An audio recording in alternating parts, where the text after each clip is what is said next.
Birds are all around us. We see and hear them in the countryside, towns and cities across the world.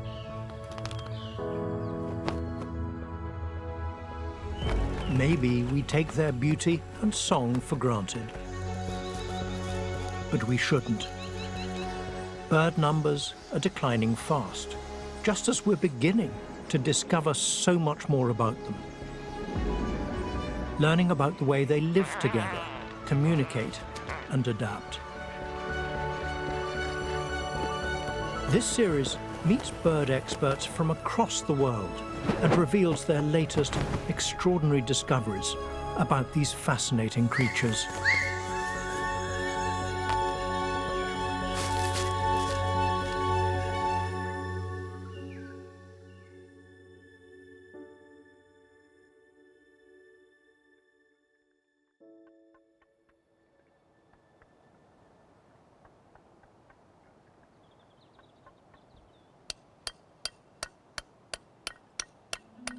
Rocks are revealing huge mysteries about the early evolution of all life on Earth.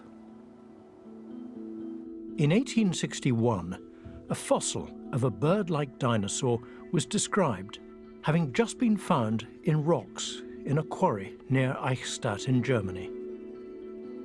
This was a flying creature that shared the Earth with dinosaurs and gave rise to the story of birds. It sparked a huge interest in this rock formation. The landscape has since been upturned with quarries to further discover this important moment in bird evolution.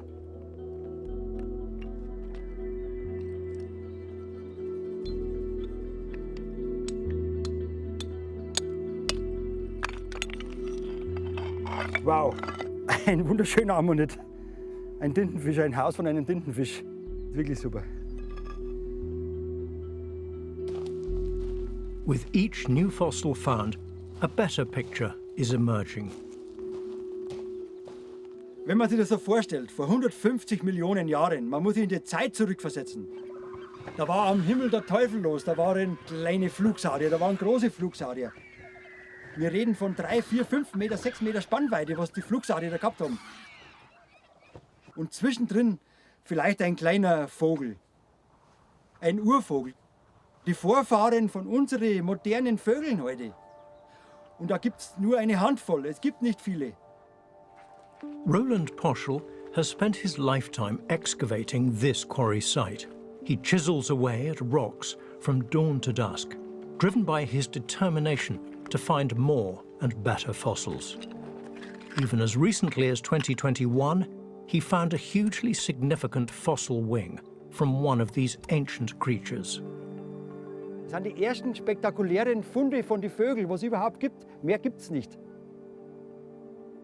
Und das ist eine Faszination, wenn man sowas vielleicht findet. Das kann man sich, wenn man vogelähnliche Knochen findet, das kann sich ja gar keiner vorstellen, was das für Faszination ist, was das für Faszination für mich ist.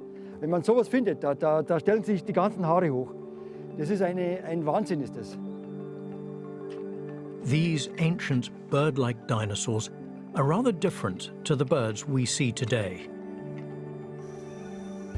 Die Unterschiede dann am Schwanz hinten, die haben einen verknöcherten Schwanz gehabt mit vielen einzelnen Schwanzgliedern, wo die Federn rausgewachsen sind.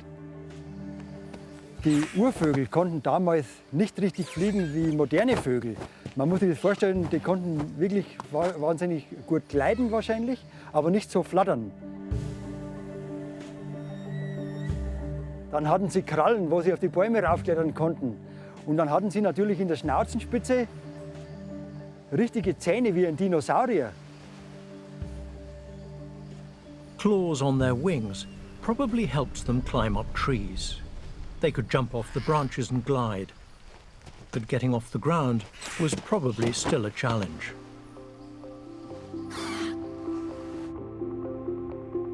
Being related to the dinosaurs, the first birds continued the reptilian tradition of laying eggs. Without needing to carry into flight the heavy egg inside them, the birds could more easily lift into the air. The bats, which evolved from mammals, 100 million years later, only carry one pup, and with some difficulty in late pregnancy, exposing them to easy predation. Birds, however, could lay as many as a dozen eggs, a number which they could not possibly carry into the air. True flight, rather than just gliding, required a particular wing shape to evolve.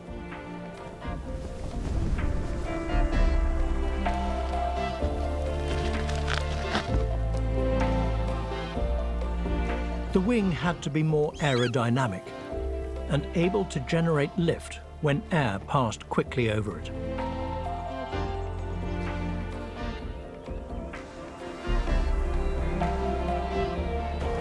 Running would help, but flapping the wing up and down accelerated the air over the wing even more.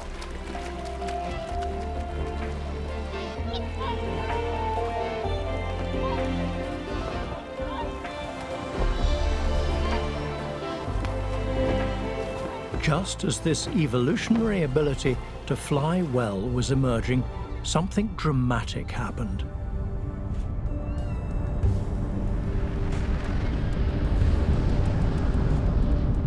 Vor 66 Millionen Jahren passierte dann etwas wirklich Katastrophales, als ein riesiger Asteroid die Erde mit enormer Wucht getroffen hat. Und die Asche- und Staubwolken, die dabei hochgeschleudert wurden, verdunkelten die Atmosphäre über viele Jahre, was zum Aussterben dieser großen Dinosaurier führte, die uns so vertraut sind. Aber zugleich gab es auch globale Waldbrände, die einen Großteil der Vegetationsdecke der Erde zerstörten, was auch enorme Auswirkungen auf die Evolution der Vögel gehabt hatte.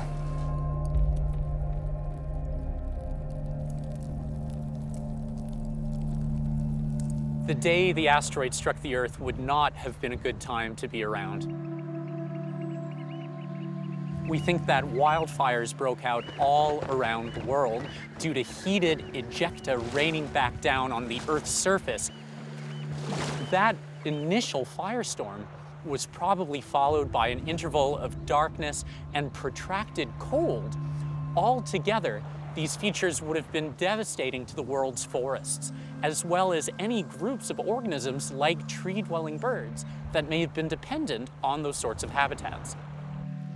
Dr. Daniel Field works at the Earth Sciences Department at the University of Cambridge in the United Kingdom. He has been studying a key fossil that may help clarify how birds survived the fires and devastation. It's a bird that we call Asteriornis, and it lived about 66.7 million years ago, just in the geological blink of an eye before the asteroid impact. This is an artist's reconstruction of what we think Asteriornis would have looked like. We think that the front part of the skull would have resembled the front part of the skull of living chicken-like birds. The back part of the skull might have been more similar to what we see in living duck-like birds. And that's very interesting because in the modern world, chicken-like birds and duck-like birds are one another's closest living relatives. Asteriornis looked very like today's moorhen, which lives on the shores of lakes and rivers in Europe. Moorhens are omnivorous, eating weed, crustaceans, and creatures living in the mud. We think Asteriornis had a similar diet, which may have been why it was unaffected by the asteroid radiation which decimated so much life on Earth. This could have been one of the reasons why Asteriornis survived. Asteriornis had relatively narrow, relatively long legs that characterize ground-dwelling birds in the present day. We think that this bird would have spent most of its time prowling shorelines in environments that would not have been devastated in the same way as forests would have been when the asteroid struck. It also was most likely a bird capable of flight. And that ability to fly and not be dependent upon forested environments may well have been very important features that favored the survivorship of some lineages of bird-like forms at the expense of others that went extinct.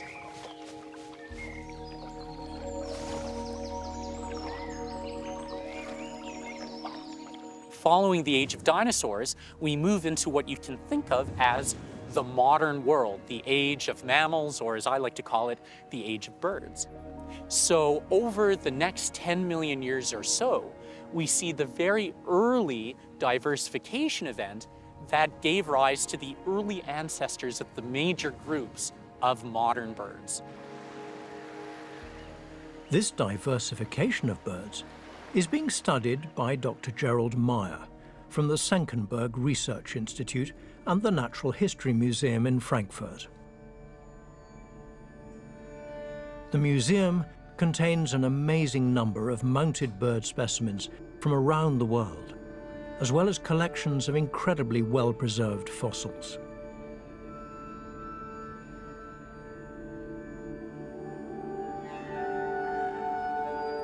Many of these fossils were found near the village of Messel, just outside Senckenberg. It's the former site of an oil shale mine. The land surface has been significantly disturbed, but paradoxically, if there had been no mine, the scientific value of the property would never have been discovered. The Messel pit is the richest site in the world for bird fossils dating from around 48 million years ago, a time when birds suddenly evolved into the many different shapes and sizes we might recognize today. The story of this quite sudden diversification of birds is hidden within this shale. Vor 38 Millionen Jahren sah dieser Ort sehr anders aus, als er heute aussah. Es war viel wärmer damals. Es war ein mittelgroßer See, der von subtropischen Wäldern umstanden ist. Um uns sind wahrscheinlich zahlreiche Vögel über der Seeoberfläche geschwirrt auf der Suche nach Nahrung, aber auch die Wälder waren voll von einer reichhaltigen und exotischen Vogel- und Tierwelt. Es gab kleine Pferdevorfahren, die nur die Größe eines mittelgroßen Hundes hatten, daneben aber auch bizarre Vögel, flugunfähige Vögel, weil es damals zu dieser Zeit nur sehr kleine Landraubtiere gab. Aber auch viele Baumvögel, die so heute nicht mehr vorkommen, zumindest nicht in Mitteleuropa. Und all diese ungewöhnlichen Tiergruppen sind damals in den See gefallen, wurden überliefert und werden von uns dort gefunden.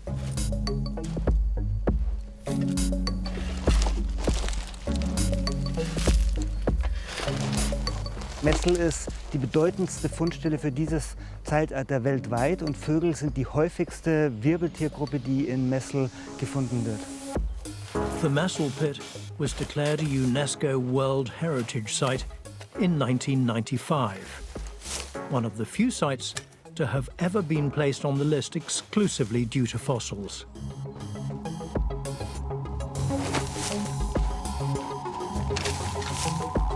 Many of the bird fossils are returned to the Senckenberg Museum for study.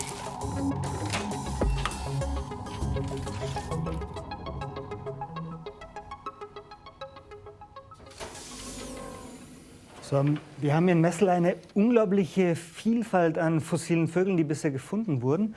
Und davon sind jetzt hier nur 4 Beispiele in dieser Schublade, die zu sehr unterschiedlichen ökologischen Formen und zu unterschiedlichen Ernährungsspezialisten gehören. Hier daneben ein besonders kleiner Vogel, das ist einer der kleinsten Vögel, die in Messel gefunden wurden. Und dieser Vogel ist spektakulär, weil er mit Mageninhalt überliefert ist, hier in dieser Gegend, der aus Pollenkörnern besteht. Und dieser Mageninhalt sagt uns, dass dieser Vogel Nektarfressen war, was man auch aufgrund dieses langen Schnabels erkennen kann. Und schließlich hier rechts ein Vogel, den es heute noch gibt, ein Segler mit charakteristischen langen und schlanken Flügeln, die einen sehr schnellen Flug ermöglichen und ein agiles Manövrieren in der Luft. Narrow, set-back wings are still found on birds that need to fly fast and maneuver at high speed. There is perhaps no better example of this wing design than that found on the fastest living creatures in the air today, the falcons. Peregrine falcons are the feathered jet fighters of the air and can fly at up to 390 kilometers per hour.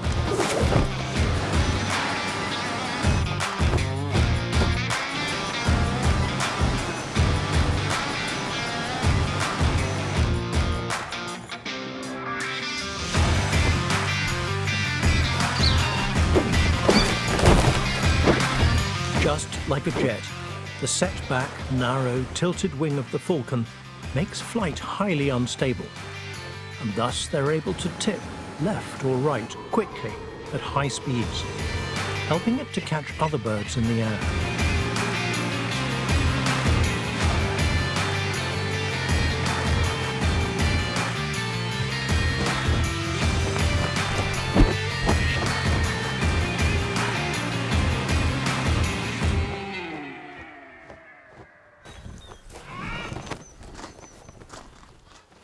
The falcon has followed very similar evolutionary paths to one of its favorite prey species, the pigeons.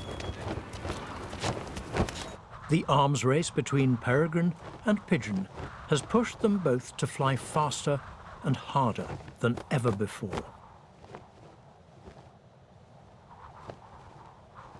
So, not only has their flight evolved to catch prey, but also to avoid becoming it.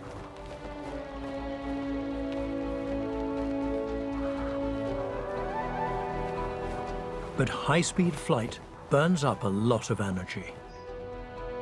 This is being studied by Professor Emily Shepherd and her team at Swansea University in the UK. Here, technology is being used to precisely measure the energetic cost of bird flight. A custom-built tunnel is able to recreate winds of up to 180 kilometers per hour, turning turbulent air into smooth, linear air, in which tame birds can fly.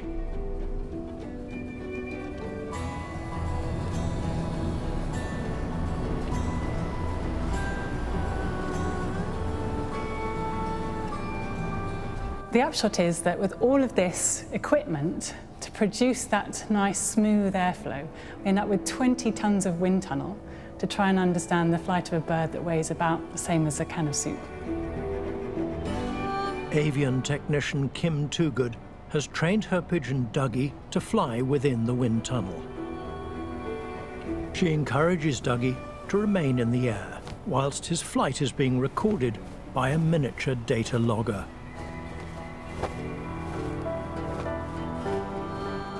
She does this by rewarding him with delicious green peas.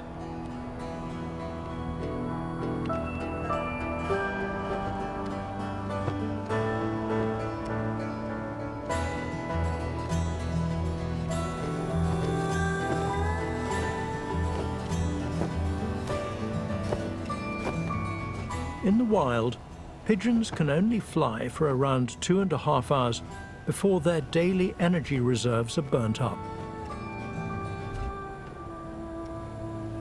Flapping flight like this is extremely exhausting and generates a lot of heat. Cuckoos seem to have found a solution to both staying cool and saving energy. They come to Europe to breed, but only stay a short time, as unusually they don't raise their own young. They leave the hard work of feeding to other unsuspecting birds, such as reed warblers or drongos. But on the migration up from Africa, cuckoos cross the hot, barren Sahara Desert. How do they keep cool on this no-stopping flight? A team from the British Trust for Ornithology in the UK are studying exactly this. I'll just put my binoculars in. They've discovered that cuckoos reach fantastic heights in the sky. There you go, Stuart. But how do the team from the BTO know all this? The answer is they attach a tiny tag to the cuckoo. So, yeah. All very well, but first you've got to catch a cuckoo. How do you do that? Lee Barber and his colleague Stuart Brown are on a mission. They are in the River Avon Valley below the Malvern Hills in England. Stuart knows this patch well and has already heard a male cuckoo in this area a few days ago. Together, he and Lee have staked out the area to see where a good place might be to put up a net to catch the cuckoo. Hope it's not this windy tomorrow morning. Oh, yes. We won't be catching very much if it is. Just two will do for starters. There you go, sir. The male cuckoos are calling in this area to attract the attention of a female cuckoo, who may call back to them. These reed beds attract breeding warblers, and they are the nests into which the female cuckoo aims to lay her egg. For once hatched, the young cuckoo ejects all the other eggs in the nest, so that it becomes the sole beneficiary of all the food the adult warblers will be returning with. Back to the trapping. With the nets up in what Lee and Stuart think will be the right place to catch a male cuckoo, they then place a decoy female cuckoo on a willow branch near the net. That's it. Yeah. Oh, fantastic. That looks great, doesn't it? Looking forward to tomorrow now. Should be good. In the very early morning, they will return here to open the net and switch on a recording of a female cuckoo. A full moon that night helps them to return to the net in silence.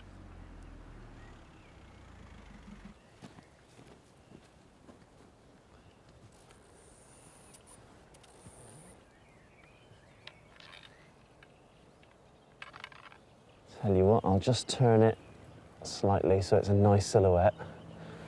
And this is the first thing the cuckoo sees when it flies over. They switch on the call and quickly retreat to their cars. It's now a waiting game. The dawn appears.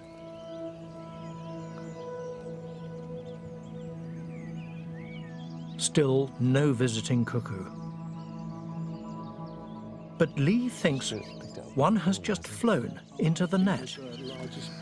Oh, really? Gonna have a look. Yeah, I'll have a look. They must rush in to extract the cuckoo before it escapes. Not what we wanted. Not what we wanted. No. It's a blackbird, not a cuckoo. But at least it's another capture of a bird. And this one was ringed, so you'll be able to tell me all about it. So that was a practice run. They're disappointed. Catching a cuckoo is a real skill, but Lee and Stuart are experts. But the sun is now high, and the chances of this morning bringing success are getting smaller. All of a sudden, they hear not just one male cuckoo, but two. Yeah, there was a cuckoo, and the cuckoo just flew along the river, actually, so not near the nets, but quite high, and then flew round to the right. Oh, yeah, it's calling, so that's definitely the male. That's very exciting. So he's calling towards the tape. All eyes are on the net. One cuckoo is in. The second? Our cuckoo's nicely in one end. Oh, and it's coming in again. Lee decides to move at speed to catch the one already in the net. For a bird in the hand is better than two in the bush. Brilliant. Oh, and it's ringed as well. Fantastic. They bring the cuckoo back to the car for the delicate operation of attaching the tag. This bird will return to the Congo in August, and its tag will reveal the movements of its journey down to Africa. And I'll just take my hand off its back, and it should sit there for a few seconds. There we go. That is fantastic. It flew off really strongly there, didn't it, Stuart? Yeah, really like that. That's what we do it for. That's fantastic. Some of the cuckoos tagged by the BTO have done as many as 7 journeys back and forth, Africa to Europe, revealing a clear picture of their routes and timings. Furthermore, a sensor on the tag reveals the ambient temperature around the cuckoo. It's this information that tells the scientists the estimated height at which the bird is flying. Cuckoos fly right up to around 5,000 meters, where it's much cooler and the wind speed higher. We know from commercial airliners the time and energy-saving benefits of flying with strong tailwinds. So for the cuckoo, flying over the Sahara is easier if it flies at great height through the night. Another way birds conserve energy is by sleeping. The Max Planck Institute for Ornithology in Germany is one of the world's leading centers for the study of birds. Based at Seewiesen in Bavaria and established over 50 years ago, it continues to make the most amazing discoveries about birds. Dr. Niels Rattenberg is one of the Institute's key scientists. He's studying this issue of whether birds can sleep while flying or swimming. He recently discovered that in the Galapagos Islands, frigate birds could sleep whilst flying. Moreover, he discovered that unlike humans, birds can sleep for just a few seconds at a time.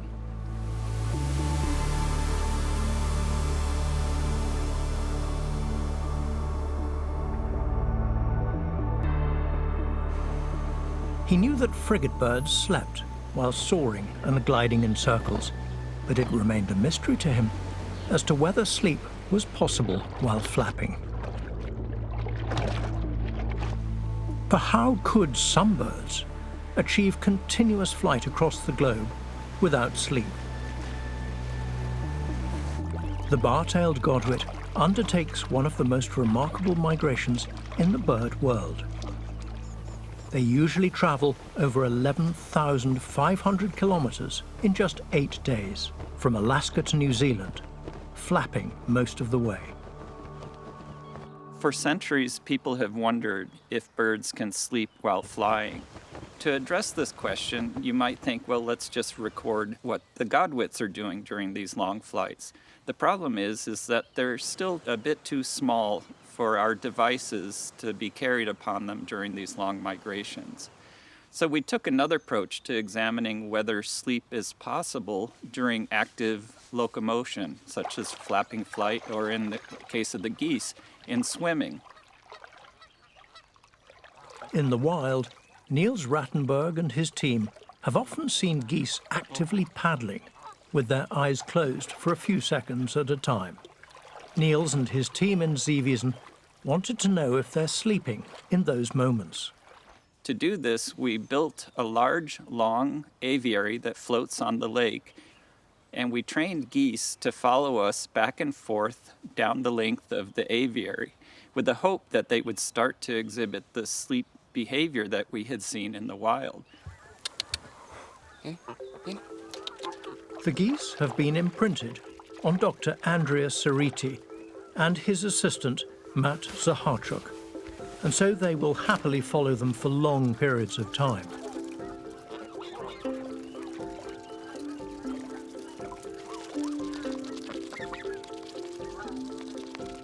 The aviary is equipped with pairs of cameras that allow us to see both sides of the geese as they're swimming past the camera. And from this, we can see if they have one eye closed, both eyes closed, or both eyes open. We're also measuring the motions of their feet with basically goose Fitbits. And from this, we can see when they're paddling. With the help of the cameras, accelerometers, and devices to monitor their brain, it's possible to know whether birds can sleep whilst moving their legs or wings.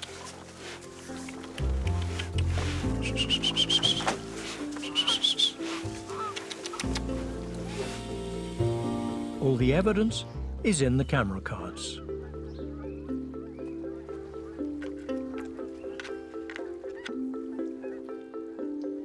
As their eyelids close for a few moments at a time, it's clear to the scientists that they're paddling whilst asleep. This means that it's highly likely that birds can sleep whilst flapping too, which explains how the godwit can make such extraordinary journeys without stopping. Evolution has found other ways to save energy during flight, utilizing the Earth's energy rather than your own.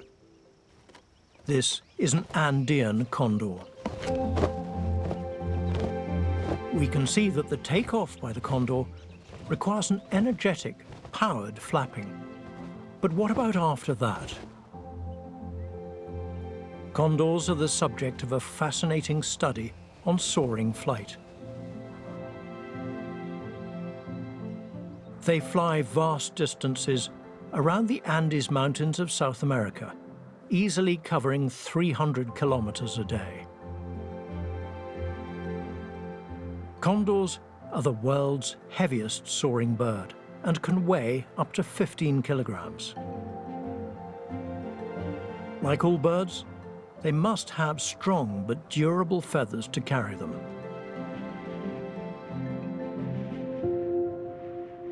Professor Emily Shepherd is part of a team studying the soaring flight of condors.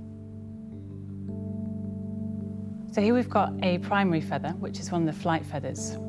Feathers are made of a type of keratin. So we know keratin. We have keratin in our nails, we have keratin in our hair, but feathers are made of a very particular type of keratin. It's called beta keratin. And it turns out that beta keratin is the toughest natural polymer that we know of in terms of the forces that it can withstand without fracturing. And it's also wonderfully flexible. The size of the condor's feathers makes it easy to see the subtle features that generate lift. It's got a nice camber on the front, so it's got this rounded edge. When the airflow meets the leading edge, it gets accelerated around this curved part. And that's really important because that means that the air traveling over the top of the feather is actually going faster than the air moving underneath it. And that means that you've got higher pressure below, lower pressure above, and that creates lift. She and her team attached flight recorders onto the backs of Andean condors in Argentina. Back in her office in the United Kingdom, she can inspect every wing beat, twist and turn that the tag recorded. Incredibly, on average, these birds flap for 1% of their flight time. They're basically hardly ever flapping. And of the time that they spend flapping, almost 70% of that is required for takeoff. So once they're up, they really hardly ever need to flap. And that just goes to show what exquisite capacities they have for finding and exploiting sources of rising air, which enable them to fly at such low cost. Once the condors' journeys have been recorded, they can be displayed on a map to see precisely where they're going. So I'm going to just walk you through one section of a flight that a bird did when it was commuting from its feeding areas back to the Andes at the end of the day. And it didn't flap once in this section. So you can see it's starting to glide down. It's losing altitude here. And then it drops onto this ridge. And the wind is being deflected upwards over this ridge, creating a region of rising air. And that allows the bird to soar along this ridge without losing altitude and without flapping.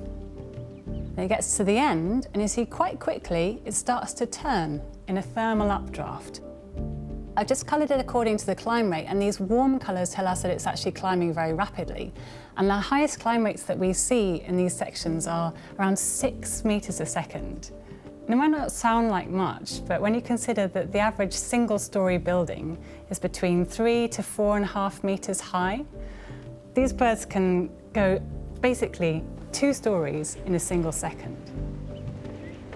And in the glide, for every metre of altitude lost, the condor is able to translate that into 16 metres of distance covered. It allows you to cover distance without having to turn the motors on. So we now know that condors rise up and up at great speed without flapping, saving a vast amount of their own energy. But how do they actually do it? What is the energy they're using? Glider pilots harness the same energy.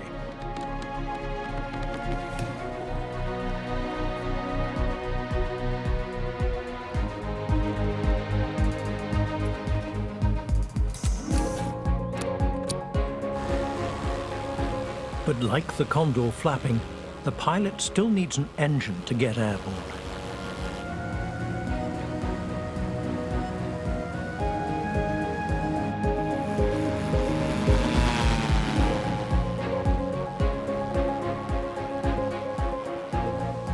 These heavy machines can then switch off their engines and soar up and up for miles, using nothing but the power of rising hot air.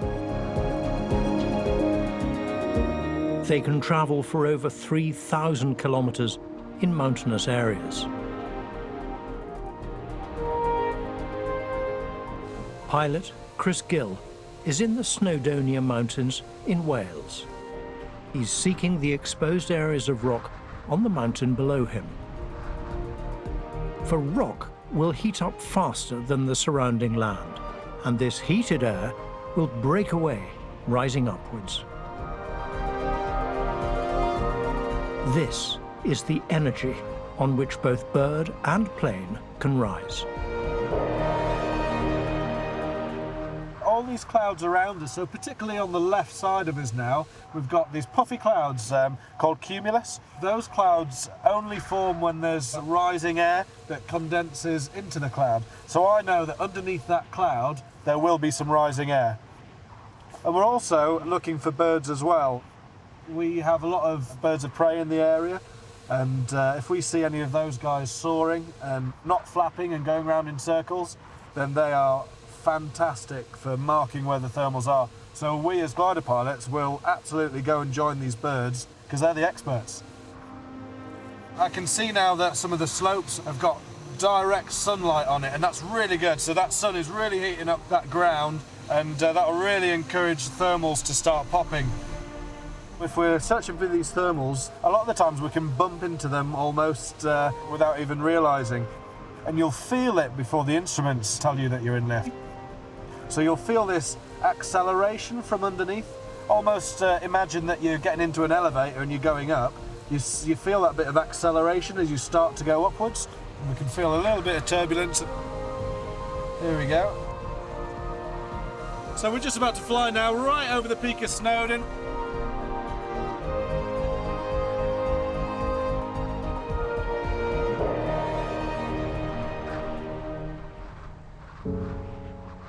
So large, soaring birds like condors are dependent on lift being made by rising air. Although it's a wonderfully efficient way to fly, not all birds can glide, and not all birds live in hilly or mountainous areas. Small birds use proportionately far more energy, even when resting, than larger birds. And so it's often best for them to fly a direct route, rather than wait around for thermals.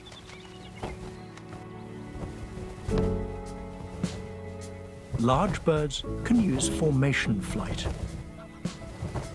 This method of flight has been found to save energy.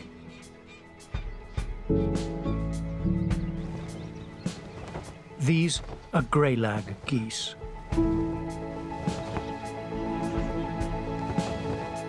As a goose flaps, the tips of each wing leaves behind a strong vortex of rotating air.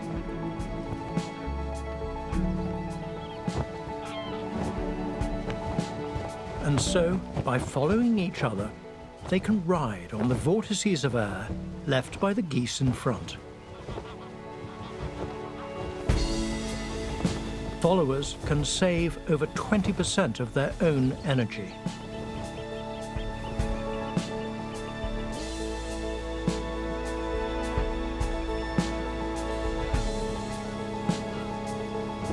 This formation flight can be done at any time, anywhere on the planet.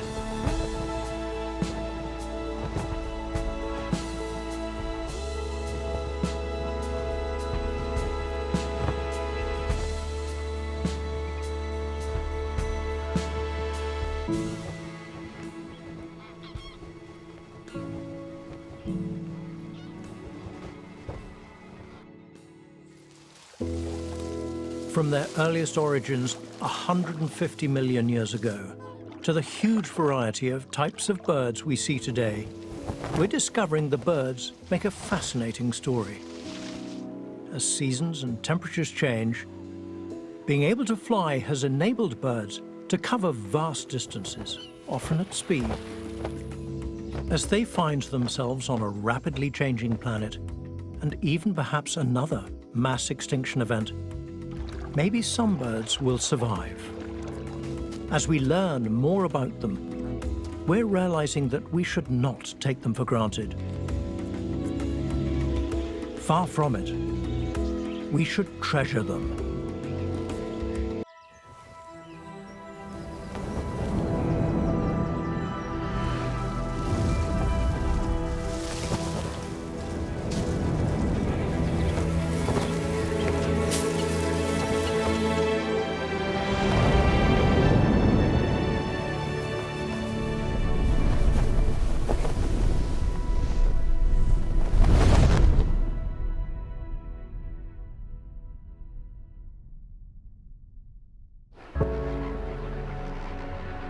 Birds. They're found in almost every habitat across the world. There are roughly 11,000 different species of birds on the planet, many of which have evolved quite unique but subtle ways to interact and communicate. Feeding, flying, courtship, raising chicks, and competition are just a few of the social interactions that birds have every day. New technologies and research are providing glimpses into the life of birds, uncovering the most spectacular stories.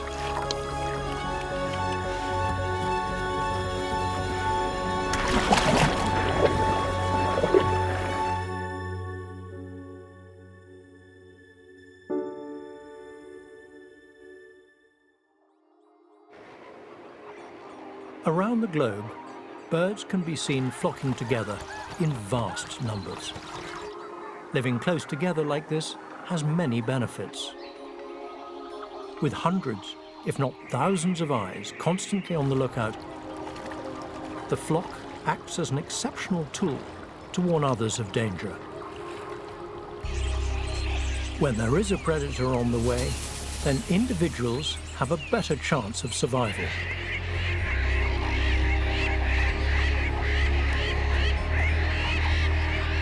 A flock in flight disorientates predators, splitting like a shoal of fish when a hunter tries to make contact.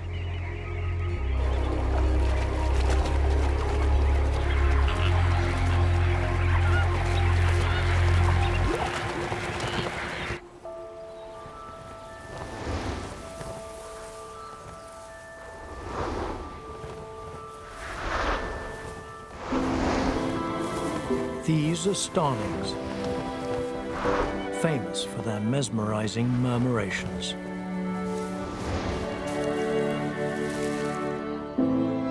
On winter evenings, thousands meet to perform a stunning display of twists and turns, moving through the air as one before they roost for the night. These performances can confuse and maybe even hypnotize predators enough to keep them safe from attack. We now know that the message to turn starts from just a few individuals, likely those on the periphery, who can see oncoming danger. The message is then swept through the flock at speeds of up to 40 meters per second. And so in a flock of 400, it takes just over half a second for the whole group to change direction.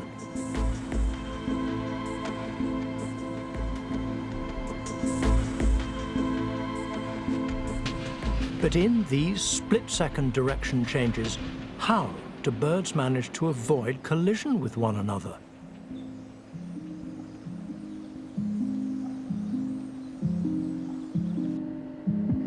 Engineers at the Max Planck Institute for Ornithology at Seewiesen in Germany are building miniature microphones to answer this very question.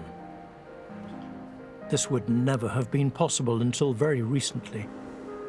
But scientists have managed to create devices small enough to be attached to tiny birds.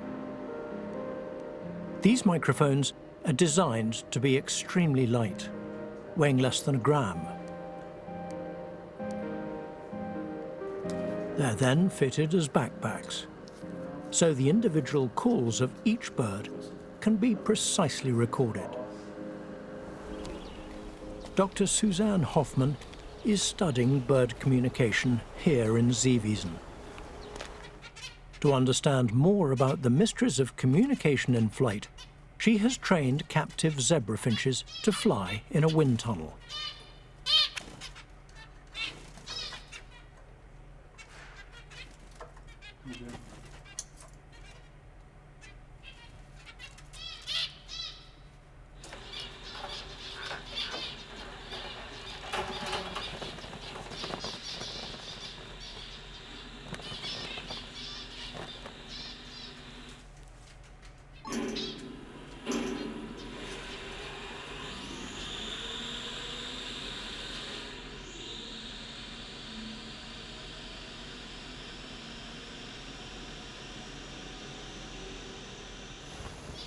Suzanne uses this technology to understand how birds are able to communicate within a flock and to avoid crashing into one another, for a crash may result in a broken wing, a potentially fatal injury.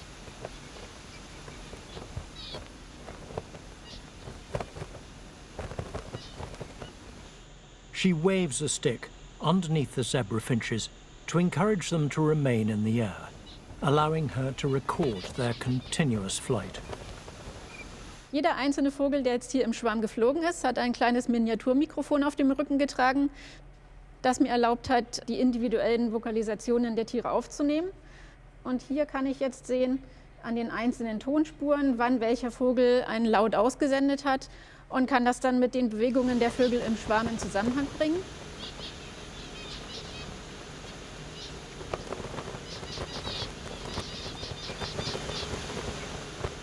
Ich vermute zum Beispiel, dass ein Vogel, der ganz vorne im Schwarm fliegt, einen Ruf aussendet, bevor er seine Position im Schwarm ändert, um die Schwarmmitglieder zu warnen und die Aufmerksamkeit auf diesen Vogel zu richten, um Kollisionen zu verhindern.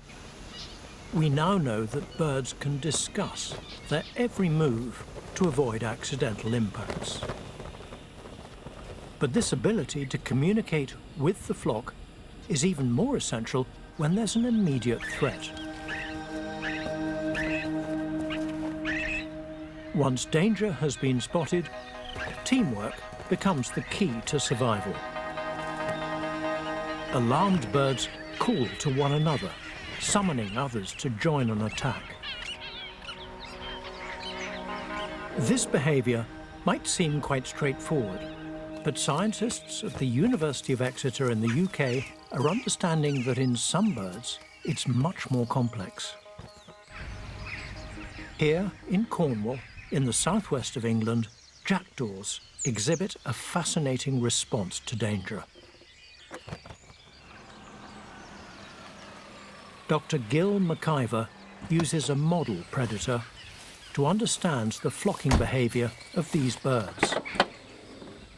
Underneath here is not what I normally carry in my boots. It's Fergus the fox. At this time of the year, foxes are a huge threat to their recently fledged chicks.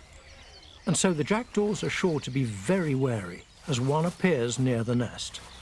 To make things even more threatening, Gil has placed a model jackdaw in the mouth of the fox, alarming the birds of serious danger. Now the fox is uncovered, the last thing to do is get the speaker in position. Just use a bit of grass to disguise it a little, and now we'll go back to the hide.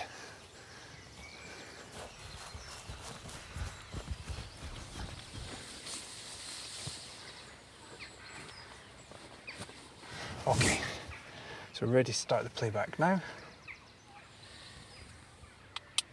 Okay, so we've just started the playback. This is the single caller, so one bird and just 15 calls. These calls catch the flock's attention, but they respond very cautiously. Starting to get a few birds coming in from the far field, circling above the fox now. Only some are brave enough to investigate the source of danger. In the second phase of this experiment, we're going to play a playback which has the same number of calls, but it's going to be different in that there's going to be 5 individuals contributing these calls. So the number of calls that the birds will hear will be exactly the same as the last time, but there's just going to be more callers that they hear. Gil now plays the calls of many different mobbing birds. But how will they respond this time? We have the first responses from the local birds. It's far more risky to be the second individual to join a mob than it is to be, say, the 5th or maybe even the 10th individual. And so the jackdaws would be more inclined to join when there's more callers. Not only is it safer, it could also be an indicator that there's something, a far greater threat. A single bird being unhappy maybe isn't too much to be worried about, but if there's 5, then maybe that's worthy of investigation. The reaction to these calls is very different to the last. Many more birds are now confident enough to join the mob. And so to begin with, the mob is quite chaotic, so there's lots of birds coming in and they're following what's called metric rules, whereby they only start interacting with the birds around them when they're about 5 meters away from each other. Once a critical density has been reached, the bird's behavior begins to change. Then there comes a point and you start to see order emerge from the chaos. And this is probably something that they do so that they are less likely to have collisions, but it could also help them because they're acting in a more coordinated way to drive away the predator. Because we've played the calls of 5 different individuals here, they've recruited many more birds than we had when we were just playing the same number of calls, but only of one individual. This experiment reveals that jackdaws can tell each other's voices apart and count how many of their fellows are already calling when deciding whether to join a mob. But how do birds know who's a friend and who is an enemy? Professor Alex Thornton and colleagues at Exeter University have uncovered this very secret. For the jackdaws, one of the most dangerous things around is humans. But the problem is that not all humans are dangerous. So some people pose a threat, they might go around shooting the jackdaws. Other people are not threatening, and so if the birds spent their whole time being scared of everybody, they'd never get anything done.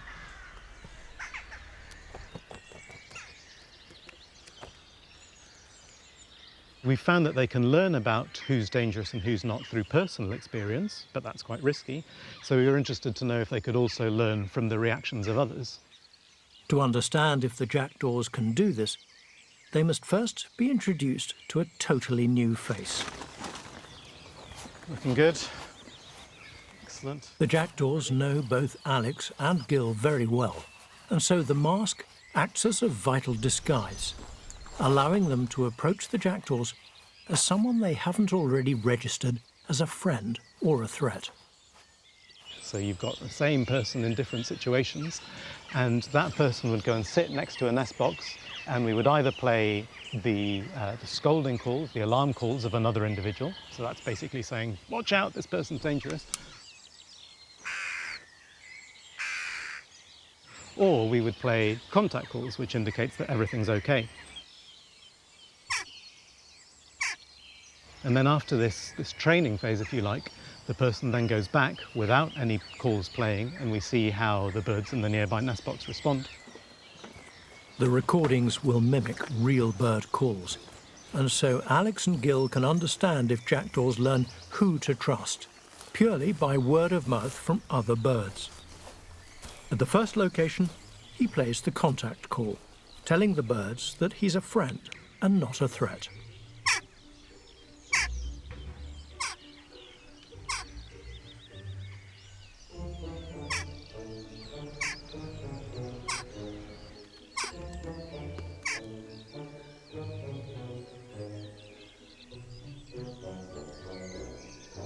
Now to the second location.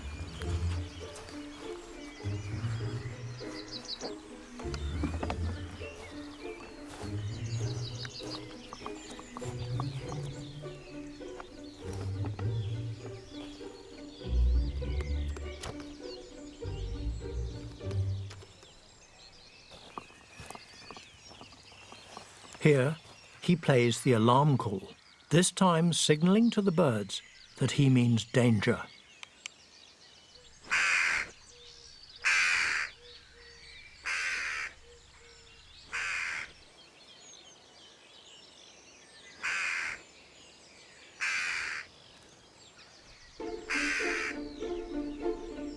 It's time for the real test.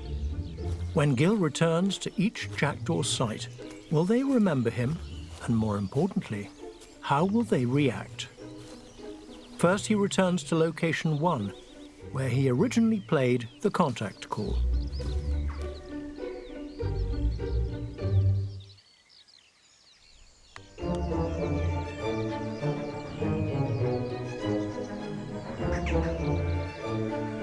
These jackdaws remain calm.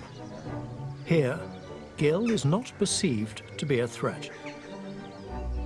He then goes to the second location. The last time these jackdaws saw Gil, they heard the alarm call. But how will they react now?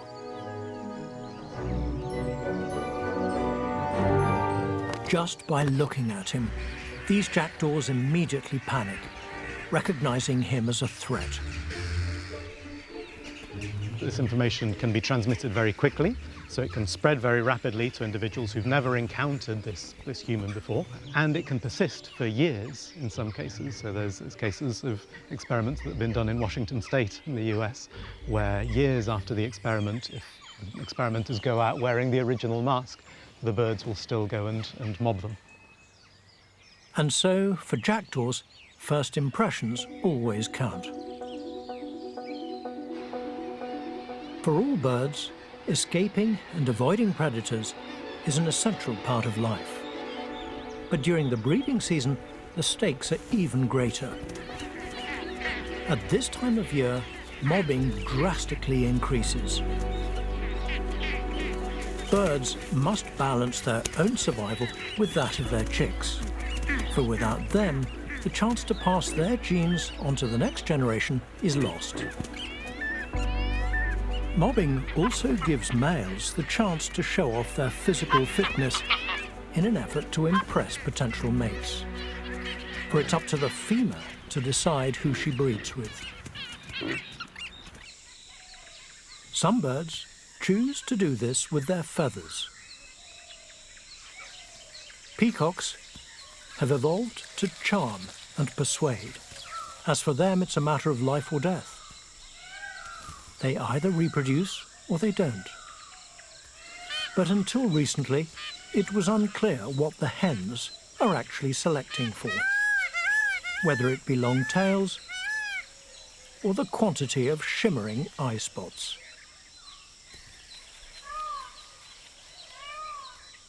Research now shows that, in fact, no single feature is as important as the whole display.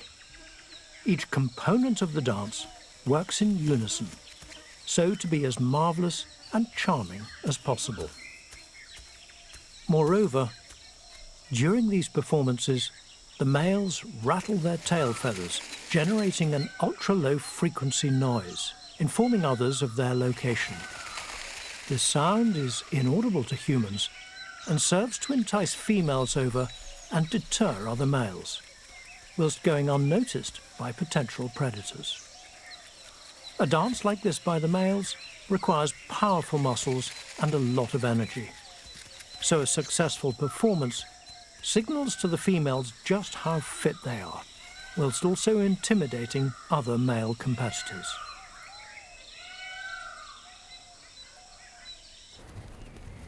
Ruffs have some of the most diverse plumage within birds of the same species. Whilst the females are small and rather dull in appearance, the males all look exceptionally different. This variety has given rise to a very strange and rather unique breeding strategy. These birds are being studied here at the Max Planck Institute for Ornithology by Dr. Clemens Kapper. Und alle diese Männchen sehen eigentlich anders aus. Man sieht, dass nicht das Gefieder von zwei Männchen das gleiche ist, sondern alle sind völlig anders. Aber wenn man genauer hinschaut, dann sieht man zwei unterschiedliche Typen schon von Männchen.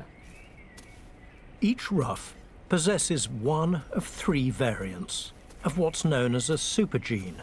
Depending on which supergene a ruff has will determine their appearance, and in males, their courtship behavior. Einmal die, die dunkler sind, die größer sind, wie dieses Männchen hier gerade im Vordergrund. Oder gehören zu den sogenannten Kämpfern. Die verteidigen aggressiv ein Territorium und kämpfen gegen ihre Nachbarn, andere Kämpfer.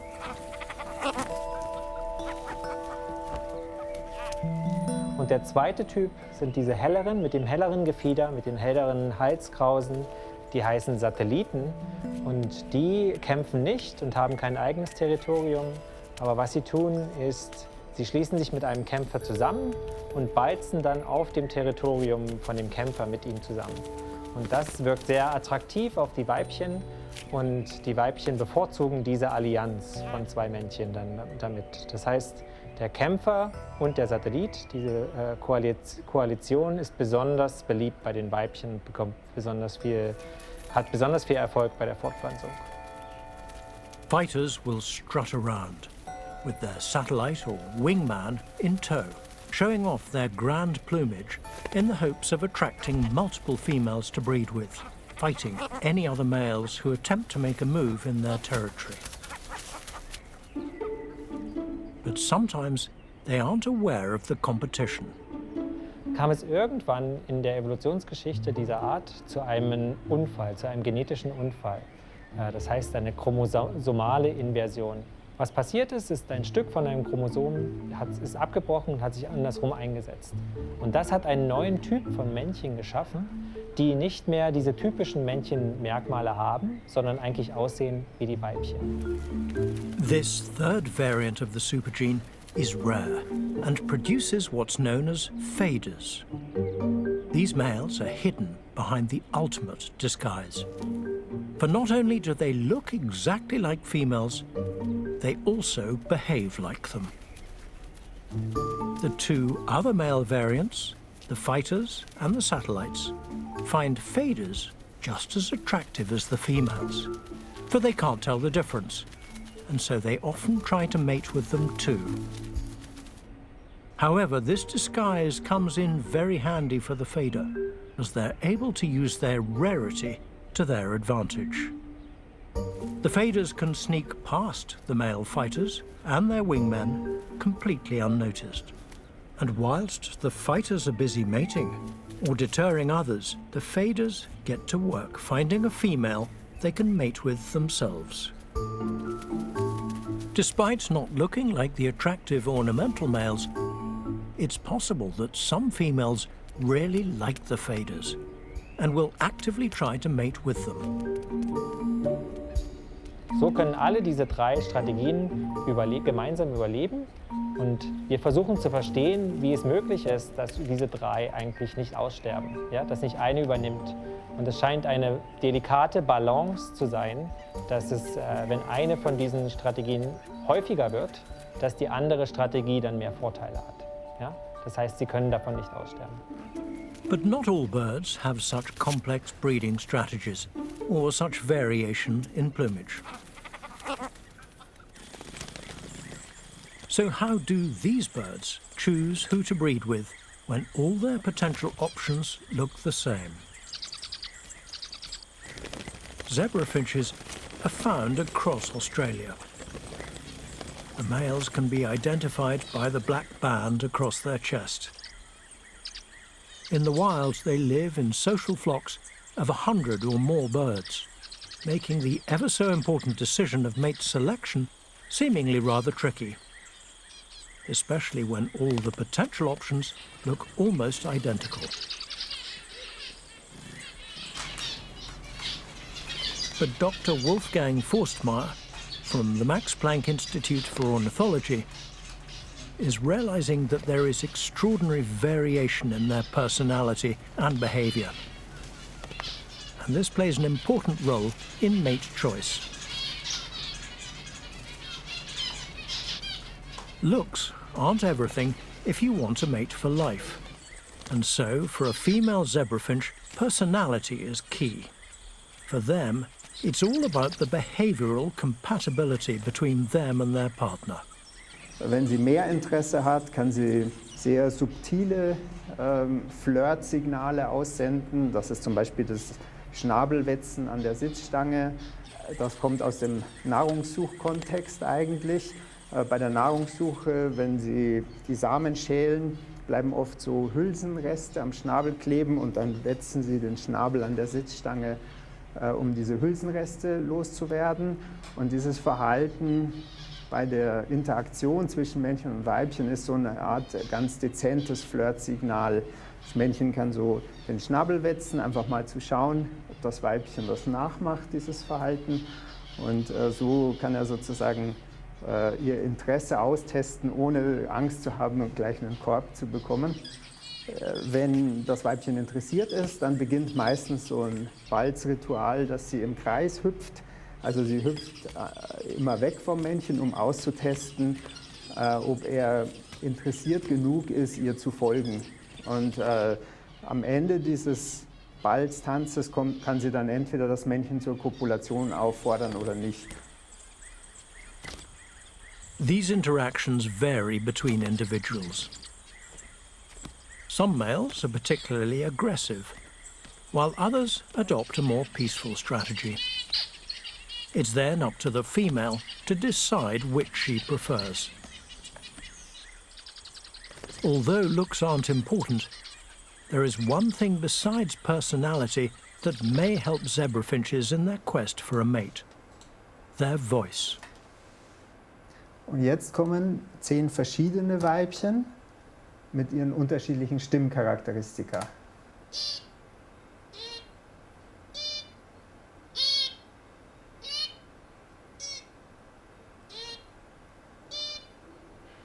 Und anhand dieser Charakteristika kann das Männchen sein Weibchen wiederfinden.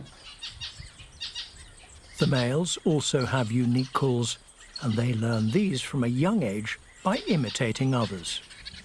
However, for males to stand out in such large flocks, each one will create not only its own call, but its own original song.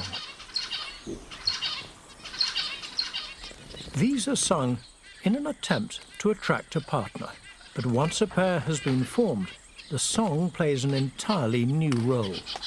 Interessant sind dann die Gesänge, die ein bisschen eine andere Funktion haben. Die sind länger und dienen vermutlich dazu, die Reproduktionsphysiologie des Weibchens anzukurbeln, also sie zu stimulieren, Eier zu produzieren und solche Dinge. Bei den Männchen ist es so, dass sie ihren Gesang, der ist relativ kurz, sagen wir 1 Sekunde oder ein bisschen weniger, und dieser Teil wird immer wieder wiederholt. Und jedes Männchen hat einen sehr individuenspezifischen, sehr charakteristischen Gesang. Das ist eigentlich so ein bisschen, wie wenn die den ganzen Tag ihren eigenen Namen singen. Also so wie wenn ich jetzt Wolfgang, Wolfgang, Wolfgang, Wolfgang, das wäre sozusagen meine Signatur und daran würden mich die Leute erkennen. Jedes Männchen wiederholt diesen Namen sozusagen wieder und wieder und wieder. Und er ist für ein Leben lang festgelegt, der ist fix, den lernen die einmal, wenn sie jung sind, und der bleibt dann immer so, so wie man halt auch nur einmal einen Namen bekommt.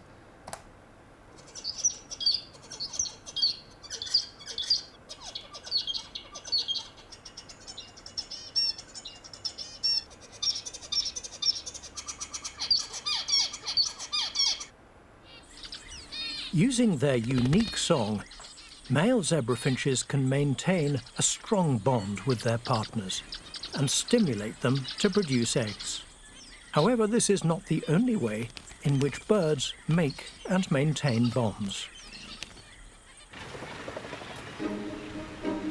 Known as the clowns of the sea, Atlantic puffins are found on the coast of North America and on some islands in Western Europe.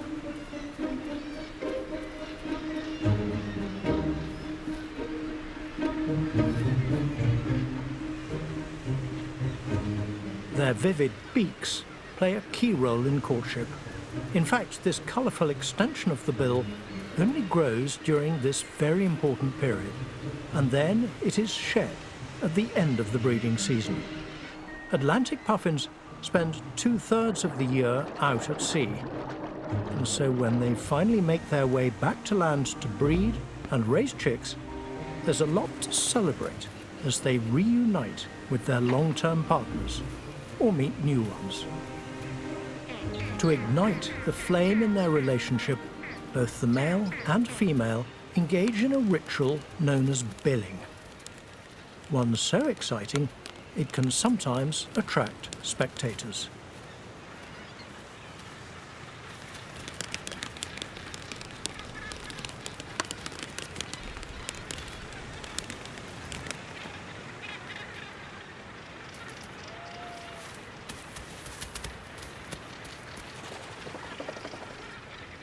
Once a bond has been formed, pairs will go ahead and either claim an existing burrow or excavate their own.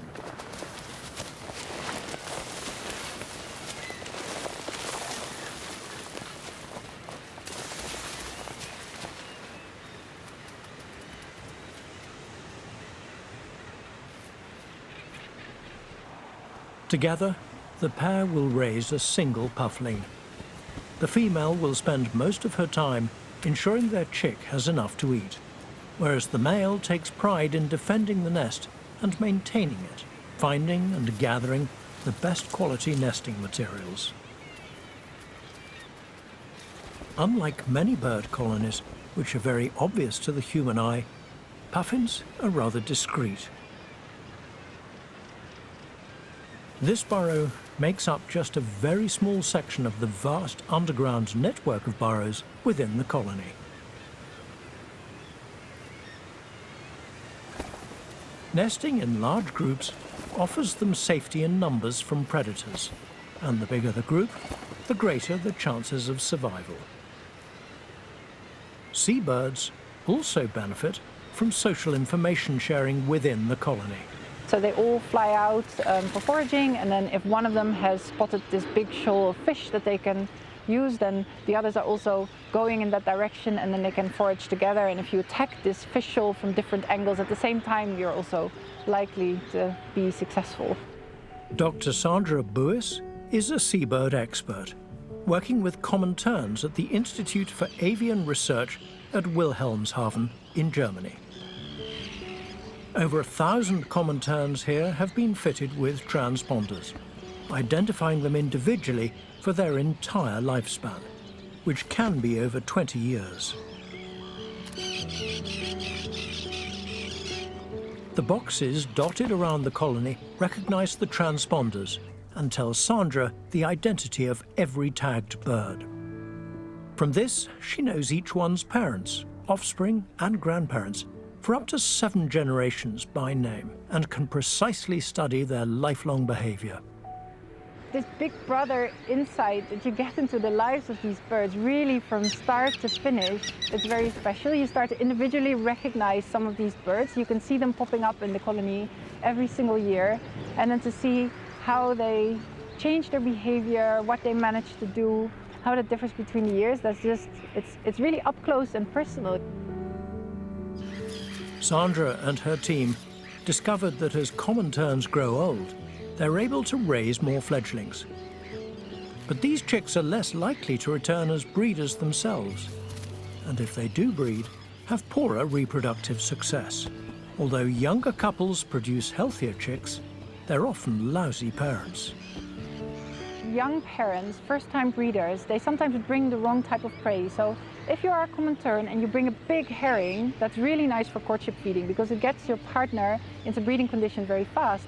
But then again, if you then have a chick and that chick is very small, it weighs maybe 17 grams, then it doesn't pay off to come with a huge herring because the chick basically can't swallow it.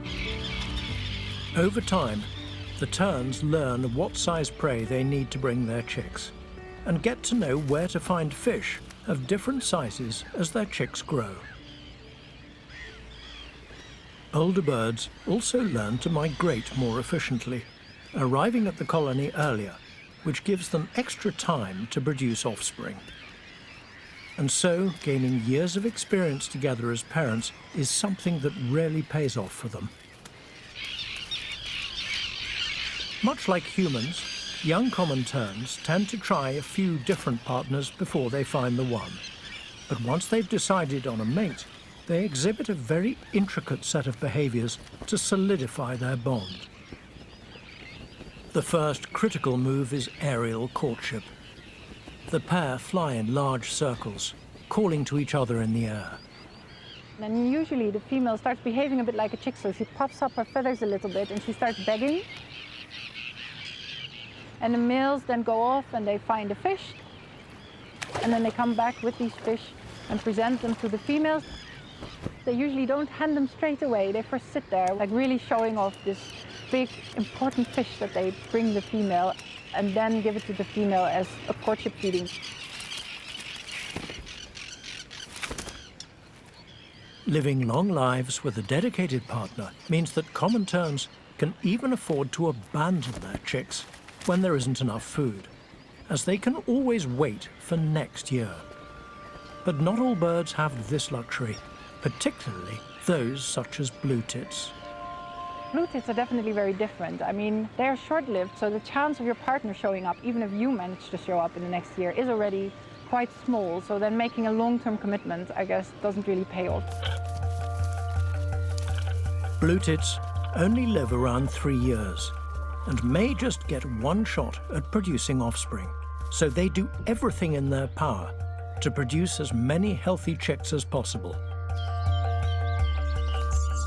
They're extremely attentive parents, spending months preparing for the arrival of their chicks, and will not rest until they're finally ready to fledge.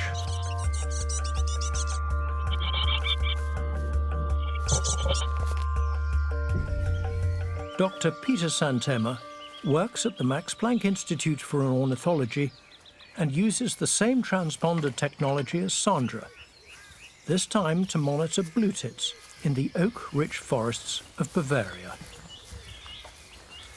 Every single time a blue tit enters a nest box, we know about it.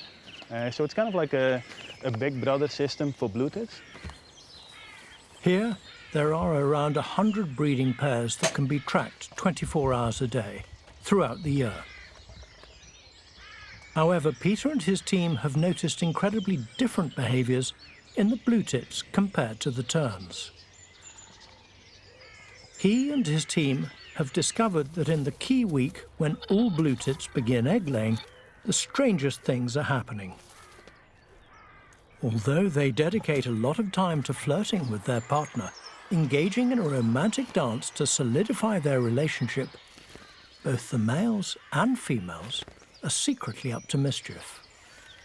They get up extra early to sneak off to neighboring nest boxes to mate with others. So normally what you would often think is that when a male and female raise a brood together, they'll be raising their own offspring. But what we found out is that often a female will have mated with one of the neighboring males. So not all chicks in a nest will be sired by the male who might think he is the father. So usually there may be 1 or 2 eggs that are sired by one of the neighboring males. And we refer to this as extra pair paternity. Blue tits are what's known as socially monogamous, meaning both parents share the responsibility of raising the chicks. So when the female sneaks off, the male follows her to ensure he won't be lumbered with someone else's chicks to raise. But the males aren't completely innocent themselves and might also disappear to get an extra mating. Peter is trying to find out just how many chicks in this 40-hectare forest are the product of an extra pair copulation. So they're going to be taking blood samples of all the chicks. With these blood samples we can tell who the father of each chick is. So this helps us for the paternity analysis. I'm just going to follow this little path and then find my colleagues who are processing chicks at the moment.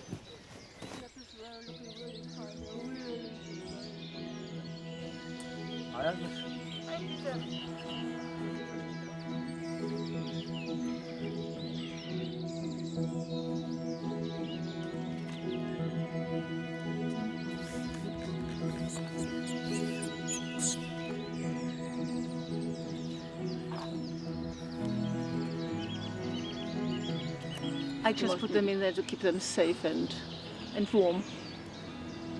But why do blue tits rely on these additional matings? And what's the benefit of such a strategy? For males, it's easy to understand why they do it, because if a male manages to sire chicks in another female's nest, it increases its reproductive success. So it's kind of easy to understand why males would do it. But for females, it's different because they can only lay a certain number of eggs. So it's not clear to us why females would go out and look for copulations with neighboring males, given that they can only lay a limited number of eggs anyway. One suggestion is that females may get help to raise their brood from additional males if their original partner doesn't show up.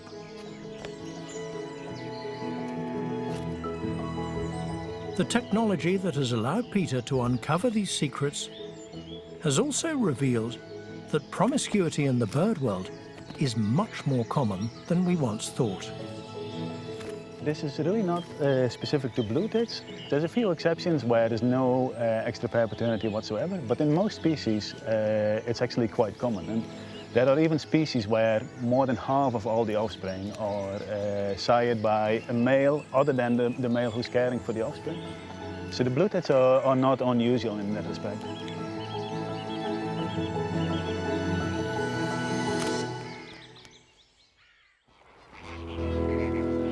The ability to live together and communicate is vital to the lives of birds.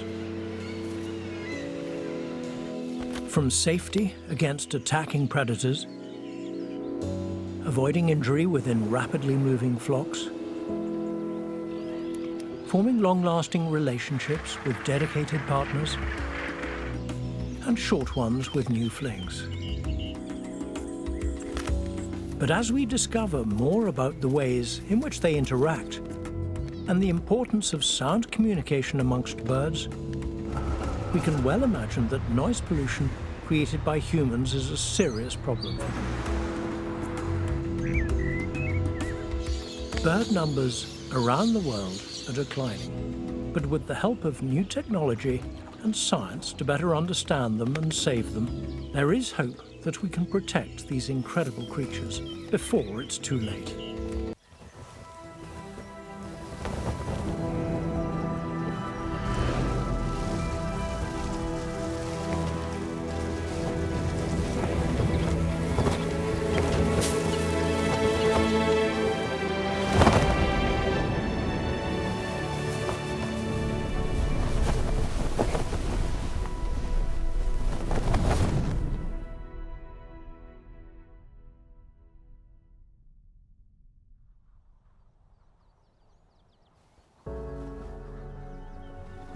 Birds are some of the most well-loved creatures on Earth. But as humans cause the planet to change at an increasingly rapid speed, birds are being forced to adapt. They must learn to cope with greater threats than ever before, such as changing habitats, harsher climates, and dangerous new neighbors. As birds battle for their survival, scientists are uncovering the different ways in which they're adapting. We're discovering that birds are even more incredible than we ever thought possible.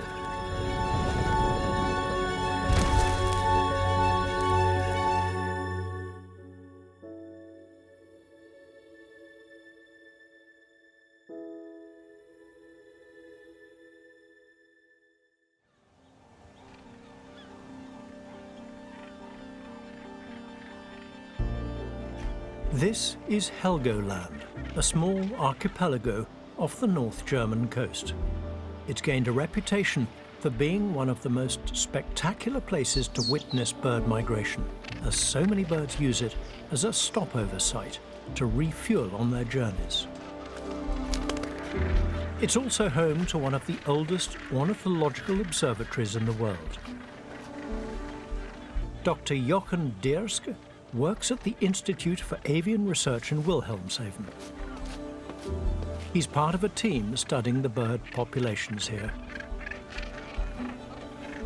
Helgoland hat eine sehr lange Geschichte von ornithologischen Aufzeichnungen und es hat begonnen mit einem Kunstmaler, der in den 1840er Jahren nach Helgoland zog, sich hier verliebte und dann praktisch sein ganzes Leben hier verbrachte. Und er hat angefangen, dann systematisch Aufzeichnungen über die Vögel anzufertigen und hatte die auch in einem Buch publiziert. Und daher haben wir ein sehr gutes Wissen darüber, wie die Vogelwelt hier im 19. Jahrhundert war. But the real scientific records began in the 1960s, when the data became standardized. Recordings were taken 7 times a day, every day, and that tradition has continued to the present.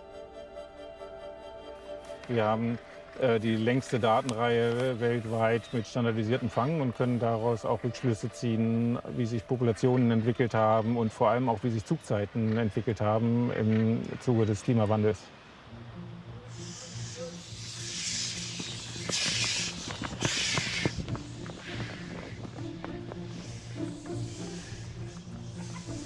Jochen and his colleagues use what's known as Helgoland traps, shepherding birds that land here into a funnel so that they can be caught safely.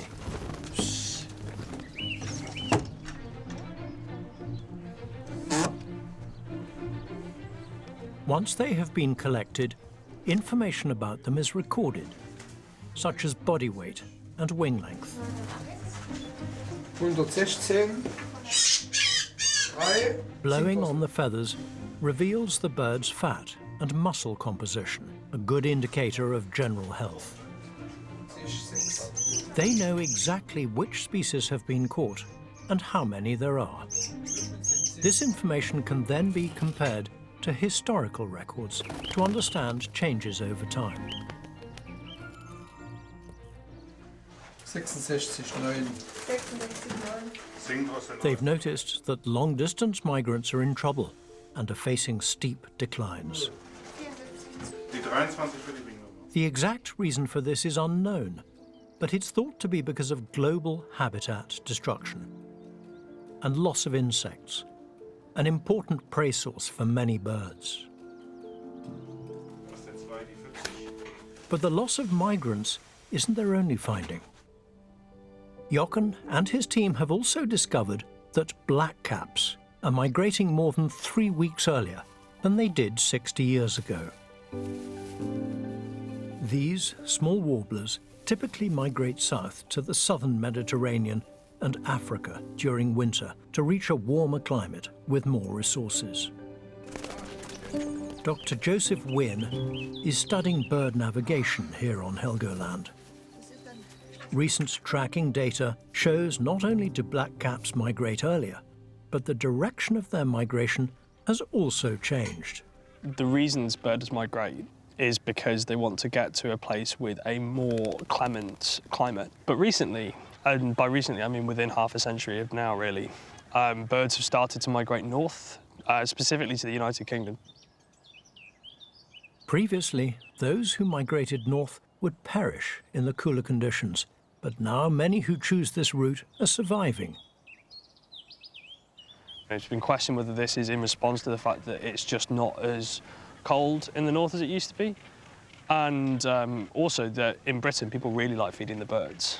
And so actually blackcaps have started to use bird feeders, come to bird feeders in the winter, and this is, thought to be linked to why they are so successful and in going in, in some instances precisely the wrong direction. It's not just blackcaps who seem to have successfully adapted to a warming planet. Here on Helgoland, there is a certain seabird that has also greatly benefited. Der Wasstölpel hat das erste Mal auf Helgoland 1991 gebrütet und seitdem stetig zugenommen. Und inzwischen haben wir fast 1500 Brutpaare. Und der Anstieg ist auch so steil, dass wir sagen können, dass der eigene Nachwuchs diese Zunahme nicht erklären kann.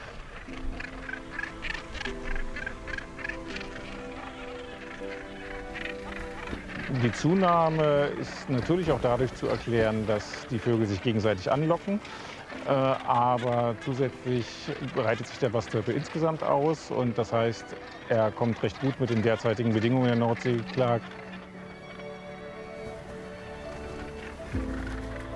Fish, such as herring and mackerel, are some of the gannet's favourite prey species and are being pushed further and further north because of warming sea temperatures. So perhaps this is helping to support this gannet population.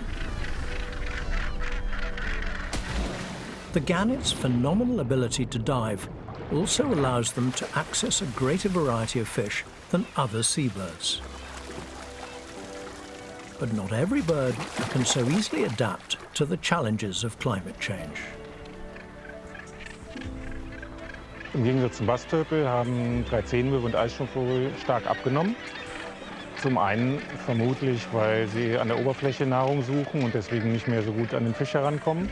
Zum anderen haben wir aber auch im Hitzesommer 2018 gemerkt, dass bei der Dreizehnmöwe haben die Altvögel die Nester einfach verlassen, die Eier liegen lassen.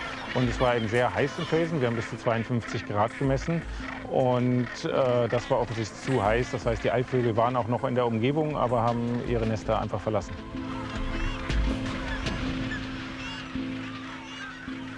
Sadly, the kittiwakes are just one species of thousands across the world that are decreasing in number.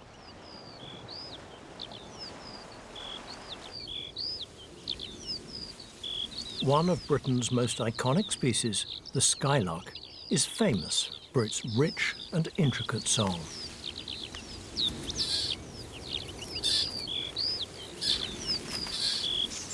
This small, ground-nesting bird often chooses to raise chicks on grassland and farmland. Historically, the lack of density of such crops and grasses has allowed them to access the ground to nest and to keep an eye out for predators.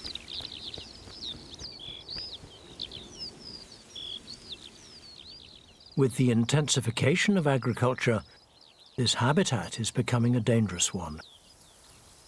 The widespread change from spring to autumn-sown cereals has increased the density of crop, pushing skylarks to nest near tractor-tram lines, making them vulnerable to trampling and to predators. As pesticides and weed killers are sprayed more and more on crops, insects, an important part of their food source, are also being diminished. And so in Europe, nearly 70 million individuals have been lost since 1980, and their numbers still continue to fall.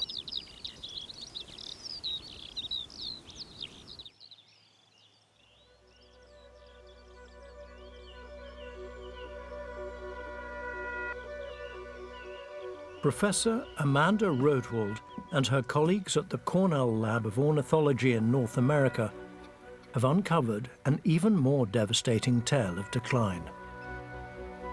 In North America, we've lost 3 billion birds from the breeding population. That's nearly 30% of birds, or 1 in 3 birds that have been lost just in my lifetime alone, so since 1970. We're seeing these declines that are really spanning almost all habitats and almost all groups of species, and no longer restricted to just species that we might have already been thinking of as requiring conservation attention. Instead, we're now seeing some of our greatest declines in species that are abundant, that are common and widespread. The declines that we've documented here in North America are in no way unique. Right? There have been studies that have been coming out around the world that are documenting comparable declines. So it really was a wake-up call, I think, for a lot of the conservation community here. Birds provide a lot of what's known as ecosystem services. They disperse seeds, pollinate plants, and keep insect populations at bay. As birds decline, so too will these vital services. If an environment, if conditions are not sufficient, not healthy enough to support birds, well, then they're not likely to be good for people either. And so birds can be a real sentinel of environmental change. We've heard of canaries in the coal mine, and that's not so far-fetched, right? When we see declines in birds, that should alert us to that something's happening in the environment that we should pay attention to, because ultimately it can come back and affect us as well. Birds have been subject to decline for a variety of reasons, such as habitat destruction, fragmentation, pollution, and global warming.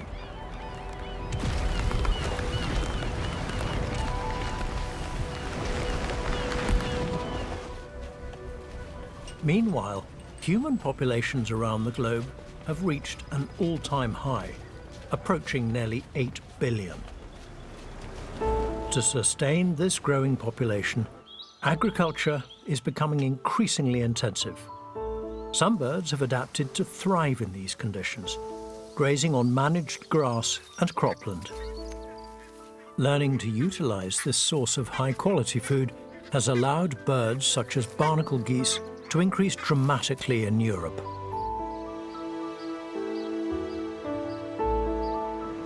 But as we continue to urbanize the planet, we're seeing new and unusual problems emerge for our birds. To mitigate natural noise, such as wind, birds can change their pitch, volume, or time at which they sing.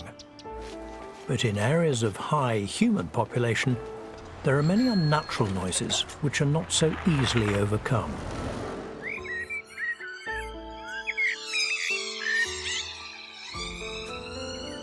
The Max Planck Institute for Ornithology in Germany is one of the largest centers for bird science in the world.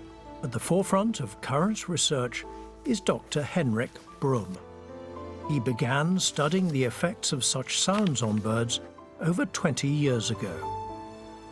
Wenn es die Tiere herum lauter wird, dann singen sie auch lauter. Das machen wir Menschen auch. Wenn es uns herum lauter wird, dann sprechen wir auch lauter. Und das Gleiche machen die Vögel, zum Beispiel Nachtigallen in Berlin. Die singen lauter, wenn da mehr Verkehrslärm ist. Und das führt dazu, dass die Tiere am Wochenende leiser singen als unter der Woche. Das ist nicht, weil die Vögel das am Wochenende sich entspannen und ein bisschen ruhiger angehen lassen, sondern am Wochenende gibt es weniger Berufsverkehr, dadurch weniger Lärm und dadurch singen die Vögel leiser. Letztendlich sind es also wir mit unserem menschengemachten Lärm, die die Vögel dazu zwingen, immer lauter zu singen.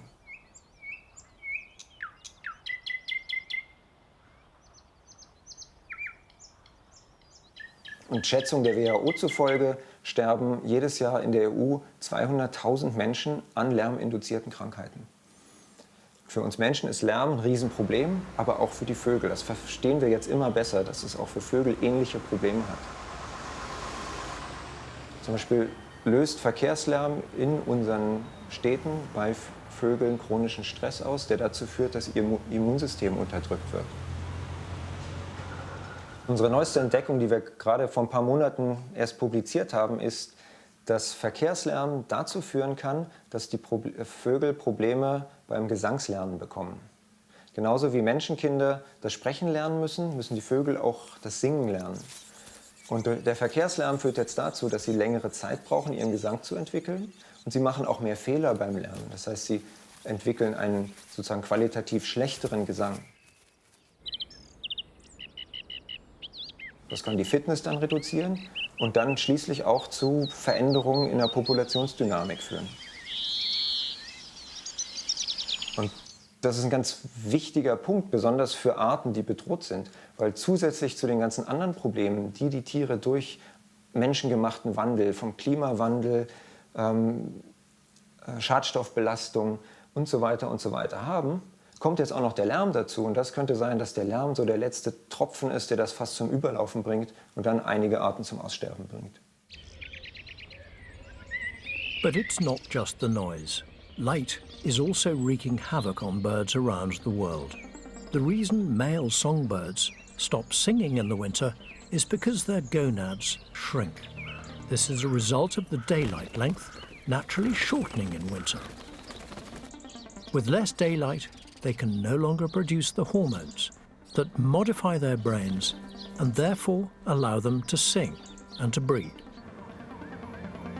But street lights in towns and cities alter this natural life cycle, resulting in birds coming into breeding condition much sooner than they would otherwise naturally do, meaning the offspring leave the nest when there is little for them yet to eat. Light pollution from buildings is also a problem. For some unknown reason, birds are drawn to this source of light, causing life-threatening collisions. Cornell Museum of Vertebrates in North America holds a vast collection of birds, many of which were found as fatalities from hitting buildings. Dr. Benjamin Van Doren and his colleagues are studying these birds. A lot of these birds come to us because they have collided with windows or buildings. So one of these species is a black-throated blue warbler here, which is a songbird migrant. This is the fate for billions of birds across not only North America, but the world. With the use of new technology from the Cornell Lab of Ornithology in New York State, there is hope that we can make a difference. Dr. Adrian Doctor is part of this team. Migratory birds, they travel at night, and it's actually, in a way, it's a very hidden phenomenon. With Birdcast, we try to sort of make these migratory journeys of birds come to life, and we use mostly radars for that. These are weather radars. There are 155 dotted across the USA. They're mostly used for detecting rain, but the scientists here at Cornell have found a way to use them for detecting birds. The weather radars, they can't really see individual birds. It's maybe like a rain cloud, right, where you also don't see the individual droplets, but you see sort of this density of mass, of rain through the air. It's the same with birds. Although it's not possible to see which exact species are on the move, every bird migration across the USA can be tracked and displayed on a map. So you see all the green dots are the radar stations, and in colors in the back you'll see the migratory birds, and you'll see the brighter colors, that means more birds in the air. The red line that passes across the screen represents the point at which day becomes night. As soon as that sort of gets dark, you see all these bright, super bright colors popping up. So really good migration night. We track also how many migratory birds are in flight at any given moment. So you see these staggering numbers. We're now at 300, 400 million birds. And there you see now the sunrise. And you see as soon as the sun sort of starts to appear, birds are landing. I think this tool is especially good, though, to see these very large-scale patterns across the US, something we could never do before. There's like millions, billions of birds in the air, and it has just been impossible to count that. It's like in the middle of the night, you can see it. And yeah, it's only since we know how to use the radar network that we really have this sort of bird's eye view of bird migration itself. You can zoom out to the scale of an entire continent and see what migration looks like and how it's distributed in space. Birdcast technology can not only track migrations, it can predict them too. As weather radars have been around for decades, the archived migration data from the last 20 years can be collected and compared to the weather conditions birds were experiencing. By combining those two sources of information, we can create a predictive model that will tell us how much migration we expect to take place under a given set of conditions in a given area, and really convert a weather forecast into a bird migration forecast. Dr. Benjamin van Doren uses this information to protect birds against the dangers of light pollution. So if our migration forecasts say, for example, that we expect millions of birds to be migrating over Dallas in Texas, we will then put out an advisory that day to say, hey, we expect lots of migration tonight. Make sure to turn out your lights tonight. And so our network of people will work to make that happen. Then that night, hopefully there'll be fewer lights on in that city. Turning out lights makes a difference even at the level of the individual window in the building. And through our work, we were able to show at one convention center in Chicago that if this building had participated in a lights out program and turned off, say, half of its lights on a given night for a long period, that bird mortality at that one building could have been reduced by 50% or more. And over the course of 20 years, we're talking about 5,000 or more birds that could have been saved. There are many challenges in the world that are really complex, like climate change. But light pollution and the impacts of light on birds, this is a problem that people can make a difference. It's really something people can do with just a flick of a light switch. Migratory birds are some of those that have been hit hardest by a changing planet. But some bird species are adapting to the new environments created by humans. Adult birds introduce their young to these opportunities, so they too grow up to be tolerant of people. This ability has allowed them to not only live alongside humans, but to take advantage of them.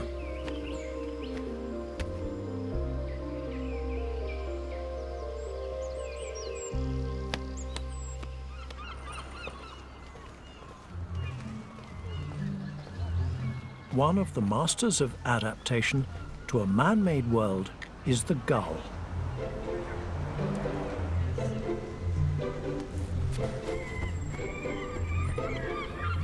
They see flat roofs of city buildings as perfect nesting platforms and a safe place to raise their chicks.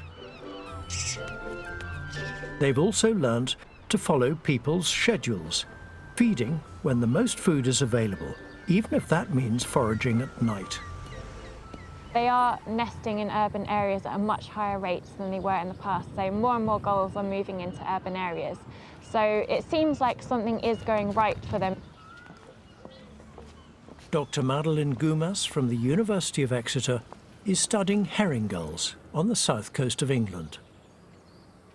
I'd noticed just anecdotally when I'm out in town that people have their food taken by gulls, and it's often when they're not paying attention, and gulls would just catch them unaware, often flying in from behind over their shoulder. And I wondered if they were actually paying attention to where people were looking, and they were using this cue as a way to decide how to get this food. So I designed an experiment to explicitly test this.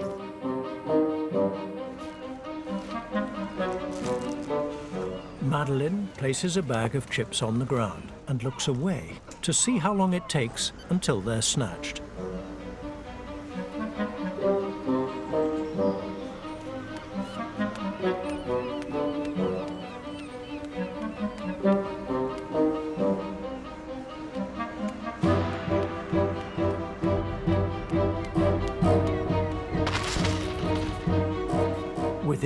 nearly 15 seconds, they're gone.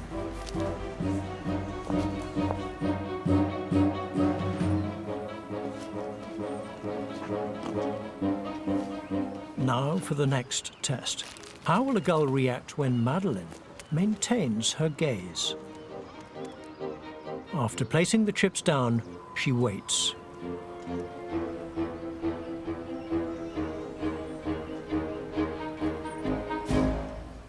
But this time, the gull doesn't take the risk. Those who are brave enough to steal food whilst being watched often take a significantly longer time to make this decision compared to those that think they're going unnoticed. They wait typically over twice as long. If someone's not looking, then it's going to be much easier for them to actually get the food and get away before the person is able to react, because obviously a human is a lot bigger than a gull and is a lot more dangerous to a gull than vice versa. So it really would pay off for a gull to be paying attention to where people are looking and to approach food when people aren't looking. But some birds can take this ability to exploit foraging opportunities one step further.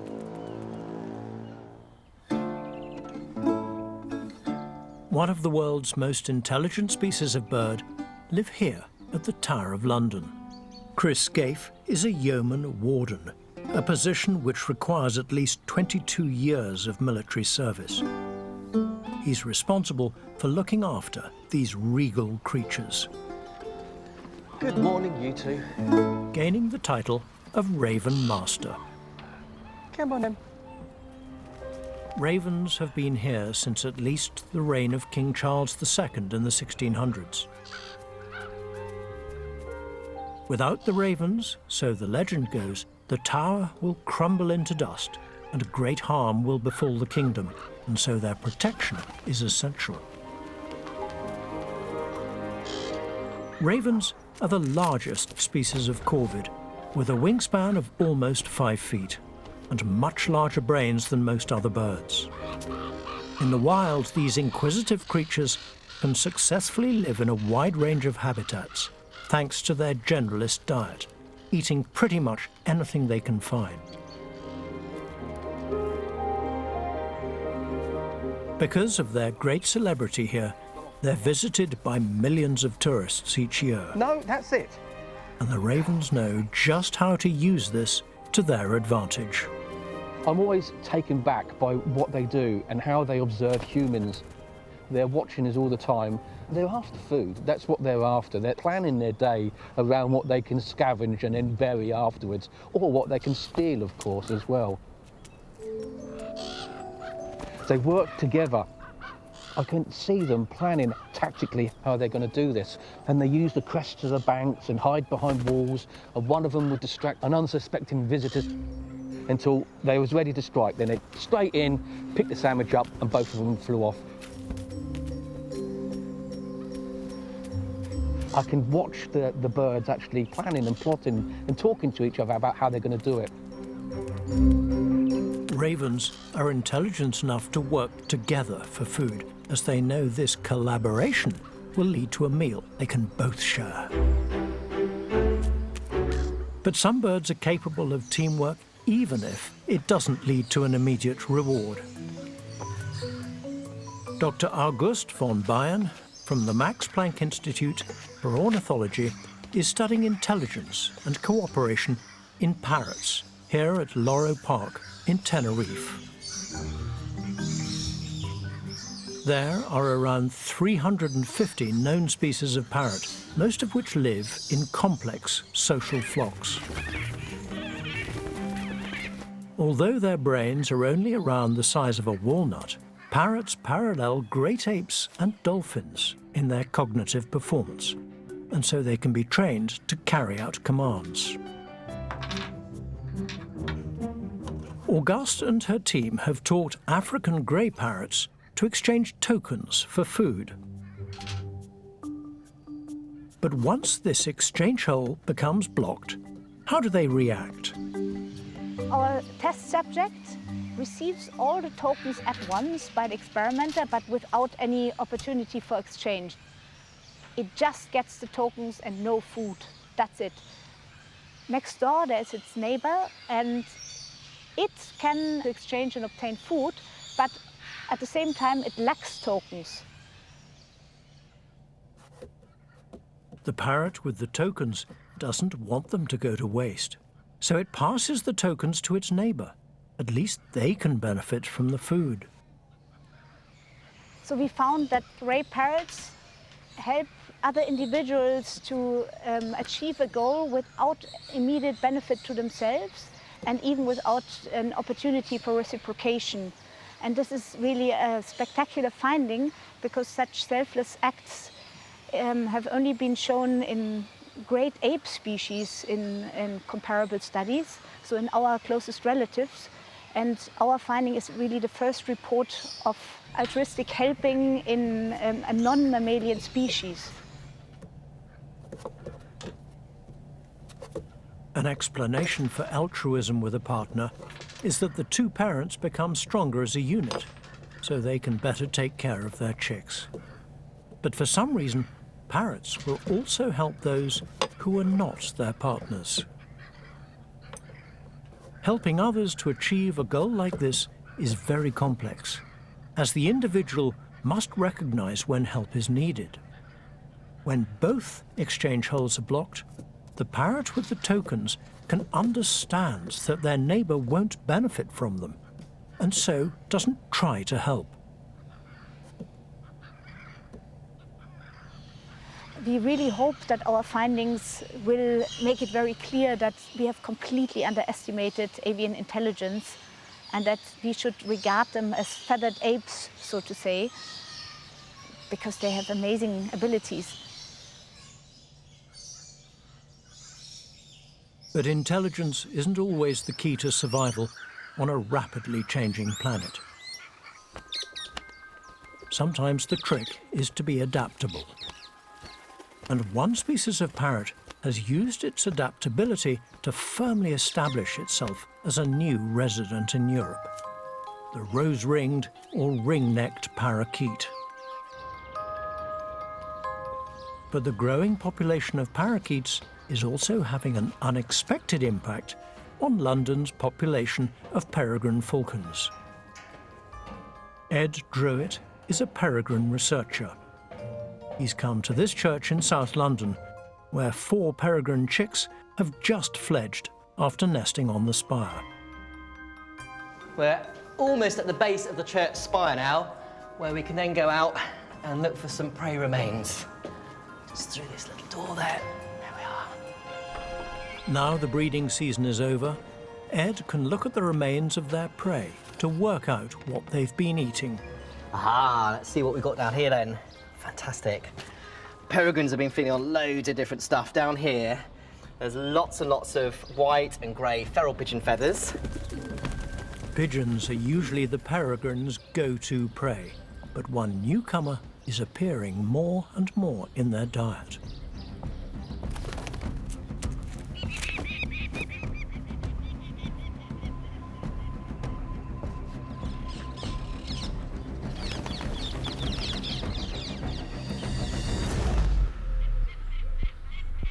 Adults are catching parakeets and bringing them back to feed their growing chicks. But just how important are they in the peregrine diet? Their large, orange beaks are sharp and indigestible, and so are left as evidence for Ed to answer this very question. So what I'm doing here is just looking for these beaks. Look at that, there you go, you can see the bright green feathers there of the parakeet. You know, when you see it up close, you can just see how almost luminous green it is in this bright red beak. It's not known exactly how these parrots, originating from Asia and sub-Saharan Africa, made their way to London. But one theory is that they were kept as pets in the city. Some managed to escape, and they successfully bred. There are now estimated to be around 8,600 breeding pairs living in the UK. Peregrines have a very wide diet. They'll take whatever is in abundance nearby. These parrots, which originally started breeding in the UK in 1969. And actually between 1995 and 2000, their population increased by almost 2,000%. And because there's so many of them in Greater London, we're finding that ringneck parakeets are perhaps taking up second or third place in the most eaten prey during the breeding season. In the late 1950s, the population of peregrine falcons crashed due to widespread use of the pesticide DDT. The toxic chemical was sprayed on crops, poisoning their prey and working its way up the food chain into the peregrines themselves. This caused them to lay eggs with shells that were too thin, breaking under the weight of the incubating adult. Once this link was known, DDT was finally banned in the UK in the 1980s. Peregrines have since made a startling recovery, reaching almost 1,700 pairs across Britain, more than double the population before DDT. As a result, their traditional coastal habitats have become saturated, so many have adapted to what urban environments can offer instead.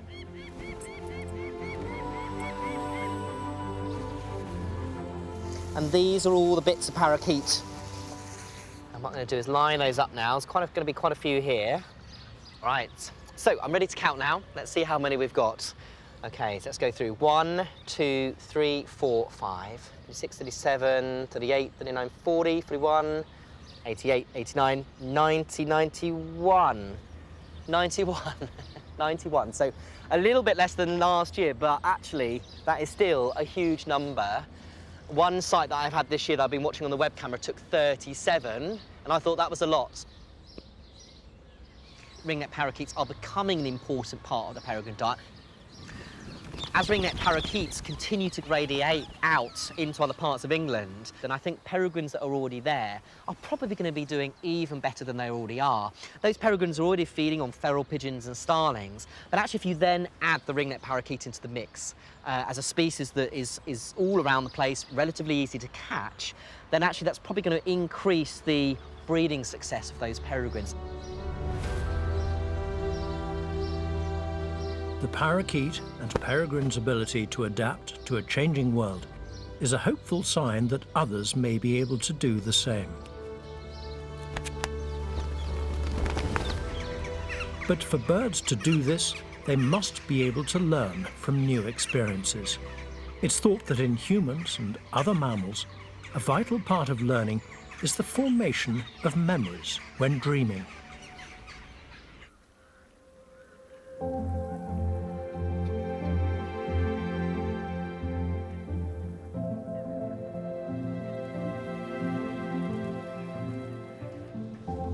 Dr. Giannina Ungerin from the Max Planck Institute for Ornithology studies if birds, like us, re-experience daily events during REM sleep, the state in which we might dream.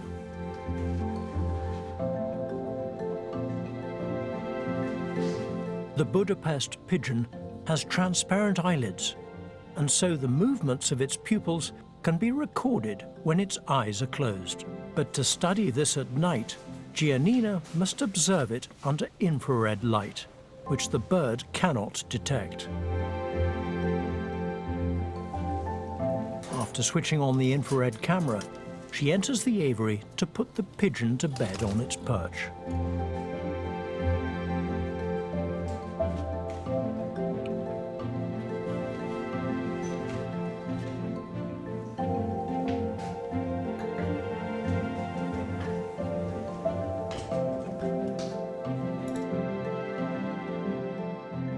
What we're seeing here is a sleeping pigeon. The pigeon is initially in non-REM sleep. Its eyes are closed and is breathing regularly, and it's quite quiet. And then it enters into REM sleep. So the eyes start moving around and you see the pupils constricting rapidly. Through our study, we found out that these pupillary constrictions were specifically linked to this particular sleep state, to REM sleep. We also showed for the first time that the pupils of pigeons are constricting during courtship, during wakefulness.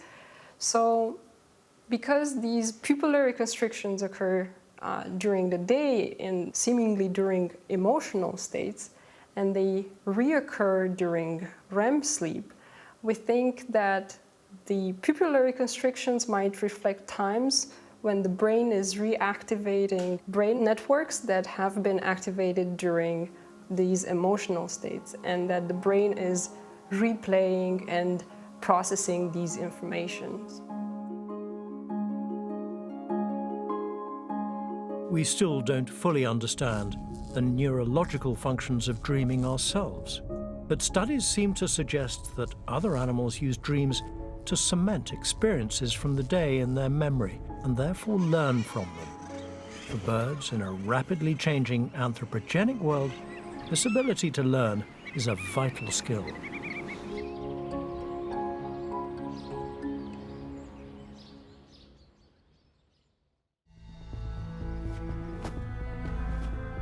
There are many ways in which birds are responding to a changing planet.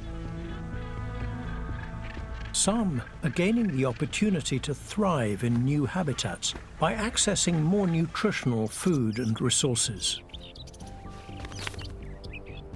But for many others, anthropogenic change is having a devastating impact, reaping havoc on populations around the world. Whilst intelligent and adaptable birds are learning to survive in unexpected conditions, there are millions of birds who will perish without our help. As we learn more about birds and how to protect them, there's hope that future generations will continue to live alongside these magnificent creatures.